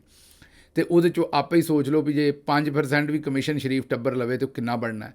ਤੇ ਹੁਣ ਉਹਦੀ ਕੀਮਤ ਜਨਾਬ ਸ਼ਹਿਬਾਜ਼ ਸ਼ਰੀਫ ਸਾਹਿਬ ਜਿਹੜੇ ਨੂੰ ਤੈਅ ਕਰ ਰਹੇ ਨੇ ਆਪਣੀ ਕਬੀਨਾ 'ਚ, ਤੇ ਫਿਰ ਸਾਊਦੀ ਅਰਬ ਨੂੰ ਦੱਸਣਗੇ ਤੇ ਉਹਨੇ ਪੈਸਿਆਂ ਦੇ ਸਾਊਦੀ ਅਰਬ ਵਾਲੇ ਤੁਹਾਡੇ 15% ਸ਼ੇਅਰ ਲੈਣਗੇ। ਮਤਲਬ ਲੁੱਟ ਲਓ, ਮੁਫਤ ਦਾ ਮਾਲ ਹੈ, ਉਹ ਲੁੱਟ ਲਓ, ਜਿਹੜਾ ਲੁੱਟ ਸਕਦਾ ਉਹ ਲੁੱਟ ਲਓ, ਤੇ ਵਿੱਚੋਂ ਇਹਨਾਂ ਨੂੰ ਇਹਨਾਂ ਦਾ ਹਿੱਸਾ ਦੇਈ ਜਾਓ। ਇਹੋ ਜਿਹਾ ਕੰਮ ਚੱਲਣ ਡਿਆ। ਅੱਛਾ ਜੀ, ਅਗਲੇ ਪਾਸੇ ਚਲੇ ਜੀਏ। ਸਾਊਦੀ ਅਰਬ ਦੀ ਗੱਲ ਤਾਂ ਤੁਹਾਨੂੰ ਸੁਣਾਤੀ ਹੈ। ਦੂਜੇ ਬਰਾਦਰ ਇਸਲਾਮੀ ਮੁਲਕ ਨਾਲ ਕੀ ਚੱਲ ਰਿਹਾ ਉਹ ਵੀ ਦੱਸ ਦਈਏ। ਈਰਾਨ ਤੇ ਪਾਕਿਸਤਾਨ ਦਾ ਠੇਕਾ ਹੋਇਆ ਸੀ, ਮੀਨ ਕੰਟਰੈਕਟ ਹੋਇਆ ਸੀ ਗੈਸ ਪਾਈਪਲਾਈਨ ਦਾ। ਪਾਈਪ ਜ਼ਰਾ ਅਸੀਂ ਉਰਦੂ 'ਚ ਆਖਦੇ ਨੇ, ਅੰਗਰੇਜ਼ੀ 'ਚ ਆਖਦੇ ਨੇ, ਇਹਦੇ 'ਚ ਪੰਜਾਬੀ 'ਚ ਪੈਪ ਹੀ ਆਖਿਆ ਜਾਂਦਾ। ਅਤੇ ਇਹ ਗੈਸ ਪਾਈਪਲਾਈਨ ਦਾ ਹੋਇਆ ਸੀ ਜੀ ਮਨਸੂਬਾ। ਅਤੇ ਇਹ ਜਿਹੜੀ ਪਾਈਪਲਾਈਨ ਪੈਣੀ ਸੀ, ਇਹਦਾ ਤਰੀਕਾ ਇਹ ਸੀ ਵੀ ਈਰਾਨ ਨੇ ਆਪਣੇ ਬਾਰਡਰ ਤੱਕ ਪਾਈਪਲਾਈਨ ਬਣਾਉਣੀ ਸੀ, ਅਤੇ ਅਸੀਂ ਈਰਾਨ ਪਾਕਿਸਤਾਨ ਦੇ ਬਾਰਡਰ ਤੋਂ ਆਪਣੇ ਅੰਦਰ ਘਰ ਤੱਕ ਬਣਾਉਣੀ ਸੀ, ਅਤੇ ਉੱਥੇ ਬਾਰਡਰ 'ਤੇ ਦੋਨੋਂ ਪਾਈਪਲਾਈਨਾਂ ਜੋੜ ਦੇਣੀਆਂ ਸਨ, ਤਾਂ ਈਰਾਨ 'ਚੋਂ ਗੈਸ ਜਿਹੜੀ ਪਾਕਿਸਤਾਨ ਆਉਣੀ ਸੀ। ਸਾਡਾ ਤਾਂ ਰੌਲਾ ਹੀ ਗੈਸ ਦਾ। ਚਲੋ ਜੀ, ਗੈਸ ਤੋਂ ਚੇਤੇ ਆ ਗਈ ਗੱਲ। ਆਸਮਾ ਸ਼ਰਾਜ਼ੀ ਸਾਹਿਬਾ ਅਤੇ ਆਪਣੇ ਜਿਹੜੇ ਇਰਫਾਨ ਸਦੀਕੀ ਸਾਹਿਬ ਨੇ, ਉਹਨਾਂ ਵੀ ਗੈਸ 'ਤੇ ਗੱਲ ਕੀਤੀ ਹੈ, ਪਰ ਉਹਨਾਂ ਈਰਾਨ ਦੀ ਗੈਸ 'ਤੇ ਗੱਲ ਨਹੀਂ ਕੀਤੀ, ਉਹਨਾਂ ਨਵਾਜ਼ ਸ਼ਰੀਫ ਸਾਹਿਬ ਦੀ ਗੈਸ 'ਤੇ ਗੱਲ ਕੀਤੀ। ਹੁਣ ਤੁਹਾਡੇ ਹਾਸੇ ਨਿਕਲਣ ਲੱਗ ਪਏ ਨੇ ਕਿਤੇ ਮੈਂ ਤੁਹਾਨੂੰ ਲੱਗਦਾ ਮੈਂ ਝੂਠ ਮਾਰਦਾ। ਇਹ ਸੁਣ ਲਓ ਕੀ ਗੱਲਾਂ ਕਰਨ ਡਏ ਨੇ ਦੋਵੇਂ। नवाज शरीफ साहब के अंदर भी एक प्रेशर कुकर है जो कि भर रहा है और वो फट सकता है किसी नए बयानिए के साथ या पुराने बयानिए एंटी एस्टेब्लिशमेंट के बयानिए के साथ। ये दुरुस्त बात है। मियाँ साहब जो हैं वो अपना जो प्रेशर है वो वेंट आउट करते रहते हैं, गाए वो प्रेशर बनने नहीं देते। वो सीटी उनकी बजती रहती है और हवा थोड़ी थोड़ी निकलती रहती है। सुन लिया जे, ਉਹ ਚਾਚਾ ਭਤੀਜੀ ਦੋਵਾਂ ਨੇ ਆਖਿਆ ਵੀ, ਇੱਕ ਨੇ ਆਖਿਆ ਵੀ ਨਵਾਜ਼ ਸ਼ਰੀਫ ਸਾਹਿਬ ਪ੍ਰੈਸ਼ਰ ਕੁੱਕਰ ਨੇ, ਕਿਸੇ ਵੇਲੇ ਵੀ ਫਟ ਸਕਦੇ ਨੇ। ਉਹਨਾਂ ਕਿਹਾ ਨਹੀਂ, ਨਵਾਜ਼ ਸ਼ਰੀਫ ਸਾਹਿਬ ਦੇ ਅੰਦਰ ਇੱਕ ਸੀਟੀ ਲੱਗੀ ਹੈ, ਉਹਦੇ 'ਚੋਂ ਹਲਕੀ ਹਲਕੀ ਨਿੱਕੀ ਨਿੱਕੀ ਹਵਾ ਜਿਹੜੀ ਉਹ ਲੀਕ ਹੁੰਦੀ ਰਹਿੰਦੀ ਹੈ। ਤੁਹਾਡਾ ਬੇੜਾ ਗਰਕ ਜੇ। ਮੇਰੀ ਤਾਂ ਸਮਝ ਤੋਂ ਬਾਹਰ ਹੈ ਵੀ ਕਿਹੋ ਜਿਹੀ ਰਿਸਰਚ ਕਰਦੇ ਹੋ ਅਤੇ ਨੈਸ਼ਨਲ TV 'ਤੇ ਬਹਿ ਕੇ ਕਿਹੋ ਜਿਹੀਆਂ ਗੱਲਾਂ ਕਰਦੇ ਹੋ। ਮੈਨੂੰ ਤਾਂ ਪਤਾ ਹੀ ਨਹੀਂ ਸੀ ਵੀ ਨਵਾਜ਼ ਸ਼ਰੀਫ ਸਾਹਿਬ ਜਿਹੜੇ ਨੇ ਉਹ ਕਿਹੜੀ ਦਵਾਈ ਖਾਂਦੇ ਨੇ, ਵੀ ਉਹ ਗੈਸ ਪ੍ਰੈਸ਼ਰ ਕੁੱਕਰ ਤਰ੍ਹਾਂ ਉਹਨਾਂ ਦੇ ਅੰਦਰ ਜਮ੍ਹਾਂ ਹੀ ਨਹੀਂ ਹੁੰਦੀ, ਬਲਕਿ ਹਲਕੀ ਹਲਕੀ ਲੀਕ ਹੁੰਦੀ ਰਹਿੰਦੀ ਹੈ। ਇਹ ਮੈਂ ਨਹੀਂ ਜਨਾਬ ਕਹਿਣ ਡਿਆ, ਹੁਣ ਫਿਰ ਮੇਰੇ ਮਗਰ ਨਾ ਪੈ ਜਾਏ ਜੇ ਲਾਠੀ ਲੈ ਕੇ ਵੀ ਗਿੱਲ ਸਾਹਿਬ ਕਿਹੋ ਜਿਹੀਆਂ ਗੱਲਾਂ ਕਰਦੇ ਜੇ। ਇਰਫਾਨ ਸਦੀਕੀ ਸਾਹਿਬ ਨੇ ਗੱਲ ਕੀਤੀ ਹੈ, ਸੁਣ ਵੀ ਤੁਸੀਂ ਲਈ ਹੈ, ਅਤੇ ਹੁਣ ਸਾਰੇ ਤੁਸੀਂ ਦੰਦ ਵੀ ਕੱਢਣ ਡਏ ਹੋ, ਹੱਸਣ ਵੀ ਡਏ ਹੋ। ਅਤੇ ਮੇਰਾ ਵੀ ਹਾਸਾ ਨਿਕਲ ਡਿਆ ਅਗਲੀ ਖਬਰ ਦੇ ਉੱਤੇ। ਅਗਲੀ ਸੀਰੀਅਸ ਗੱਲ ਹੈ। ਗੈਸ ਦੀ ਖਬਰ ਤਾਂ ਸਾਡੇ ਕੋਲ ਅਸਲ ਸੀ ਜਿਹੜੀ ਸੀ ਈਰਾਨ ਦੀ, ਉੱਥੇ 18 ਅਰਬ ਰੁਪਈਆ ਸਾਨੂੰ ਪੈਣ ਡਿਆ ਜੁਰਮਾਨਾ। ਖਬਰ ਤੁਹਾਨੂੰ ਮੈਂ ਉਹ ਦੇਣੀ ਸੀ, ਪਰ ਵਿੱਚ ਮੀਆਂ ਨਵਾਜ਼ ਸ਼ਰੀਫ ਸਾਹਿਬ ਦੀ ਗੈਸ ਆ ਗਈ। ਵੈਸੇ ਨਵਾਜ਼ ਸ਼ਰੀਫ ਸਾਹਿਬ ਦੀ ਅਗਰ ਤਸਵੀਰ ਵੇਖੋ ਤਾਂ ਅਕਸਰ ਲੱਗਦਾ ਇੰਝ ਹੀ ਹੈ ਵੀ ਉਹਨਾਂ ਨੂੰ ਗੈਸ ਹੋਈ ਹੈ, ਅਤੇ ਬੜੇ ਘੁੱਟ ਵੱਟ ਕੇ ਬੈਠੇ ਨੇ, ਅਤੇ ਬੜੇ ਪਰੇਸ਼ਾਨ ਬੈਠੇ ਨੇ। ਉਹ ਹੁਣ ਸਮਝ ਆਈ ਹੈ ਵੀ ਉਹ ਖੁੱਲ੍ਹ ਕੇ ਆਪਣੀ ਜਿਹੜੀ ਹੈ ਨਾ, ਉਹ ਉਹਨਾਂ ਦੀ ਗੈਸ ਜਿਹੜੀ ਉਹਦਾ ਬੰਦੋਬਸਤ ਨਹੀਂ ਹੁੰਦਾ, ਬਲਕਿ ਹਲਕਾ ਹਲਕਾ ਹੁੰਦਾ ਹੈ। ਉਹ ਸਾਨੂੰ ਜਨਾਬ ਇਰਫਾਨ ਸਦੀਕੀ ਸਾਹਿਬ ਨੇ ਦੱਸਿਆ। ਉਹ ਹੁਣ ਕੋਈ ਚੰਗਾ ਬੰਦਾ ਜਿਹੜਾ ਕਿਤੇ ਜਵੇਦ ਚੌਧਰੀ ਸਾਹਿਬ ਕੋਲ ਚਲੇ ਜਾਣ, ਤੁਹਾਨੂੰ ਪਤਾ ਤਗੜੇ ਹਕੀਮ ਨੇ ਉਹ ਚਲੇ ਜਾਣ, ਅਤੇ ਇਹ ਰੌਲਾ ਵੀ ਨਵਾਜ਼ ਸ਼ਰੀਫ ਸਾਹਿਬ ਦਾ ਉਹ ਪੂਰਾ ਕਰ ਦੇਣ, ਤਾਂ ਕਿ ਕਮ ਸੇ ਕਮ ਨਵਾਜ਼ ਸ਼ਰੀਫ ਸਾਹਿਬ ਹੱਸਣ ਤਾਂ ਸਹੀ ਨਾ। ਇਹ ਨਵਾਜ਼ ਸ਼ਰੀਫ ਸਾਹਿਬ ਜਿਹੜਾ ਐਡਾ ਮੂੰਹ ਸਜਾ ਕੇ ਹਰ ਵੇਲੇ ਬੈਠੇ ਰਹਿੰਦੇ ਨੇ, ਇਹ ਮੈਨੂੰ ਪਤਾ ਹੀ ਨਹੀਂ ਸੀ। ਅੱਜ ਆਸਮਾ ਸ਼ਰਾਜ਼ੀ ਸਾਹਿਬਾ ਨੇ ਦੱਸਿਆ ਕਿ ਉਹ ਤਾਂ ਪ੍ਰੈਸ਼ਰ ਕੁੱਕਰ ਬਣੇ ਨੇ, ਫਟਣ ਵਾਲੇ ਹੋਏ ਨੇ ਗੈਸ ਨਾਲ। ਅਤੇ 2-3 ਮਸ਼ਵਰੇ ਨੇ ਮੇਰੇ ਮੀਆਂ ਸਾਹਿਬ ਨੂੰ। ਇੱਕ ਤਾਂ ਆ ਪਾਵੇ, ਕੁੰਨਾ ਗੋਸ਼ਤ, ਇਹੋ ਜਿਹੀਆਂ ਸ਼ਾਵਾਂ ਘੱਟ ਖਾਇਆ ਕਰੋ। ਜ਼ੂਦ ਹਜ਼ਮ ਚੀਜ਼ਾਂ ਖਾਇਆ ਕਰੋ, ਦਲੀਆ ਸ਼ਲੀਆ, ਉਹਦੇ ਵਿੱਚ ਮੇਰਾ ਫਰੂਟ ਖਾਇਆ ਕਰੋ, ਹੋਰ ਇਹੋ ਜਿਹੀਆਂ ਚੀਜ਼ਾਂ ਕਿ ਇੱਕ ਤਾਂ ਤੁਹਾਨੂੰ ਗੈਸ ਹੋਵੇ ਹੀ ਨਾ, ਮਿਹਰਬਾਨੀ ਕਰਕੇ। ਅਤੇ ਜੇ ਹੋ ਜਾਏ ਅਤੇ ਫਿਰ ਜਵੇਦ ਚੌਧਰੀ ਸਾਹਿਬ, ਇਹ ਜਿਹੜਾ ਕੰਮ ਤੁਸੀਂ ਕੀਤਾ ਨਾ ਹਲਕਾ ਹਲਕਾ, ਇਹਦੇ ਨਾਲ ਤੁਹਾਡਾ ਮਸਲਾ ਹੱਲ ਨਹੀਂ ਹੋਣਾ। ਜਾਂ ਫਿਰ ਕੌਮ ਦੇ ਕੰਮ ਆਓ, ਉੱਥੇ ਪਾਈਪਲਾਈਨ ਦੇ ਲਾਗੇ ਚਲੇ ਜਾਓ ਕਿਤੇ, ਕਿ ਤੁਹਾਡੇ ਵਿੱਚੋਂ ਜਿਹੜੀ ਗੈਸ ਹੈ ਉਹ ਕੌਮ ਕਿਸੇ ਪਾਸੇ, ਮੇਰਾ ਮਤਲਬ ਉਹਦੇ 'ਚੋਂ ਕੋਈ ਮੁਸਰਫ ਕਰੇ ਕੌਮ। ਬਹਰਹਾਲ ਵਾਹ ਯਾਤੀ ਵਾਲੀ ਗੱਲ ਹੋ ਗਈ ਹੈ। ਮੈਂ ਹੁਣ ਇਹਦੇ 'ਤੇ ਮਜ਼ੀਦ ਗੱਲ ਨਹੀਂ ਕਰਦਾ। ਈਰਾਨ ਵਾਲੀ ਖਬਰ ਦੇ ਉੱਤੇ ਆ ਜਾਂਦੇ।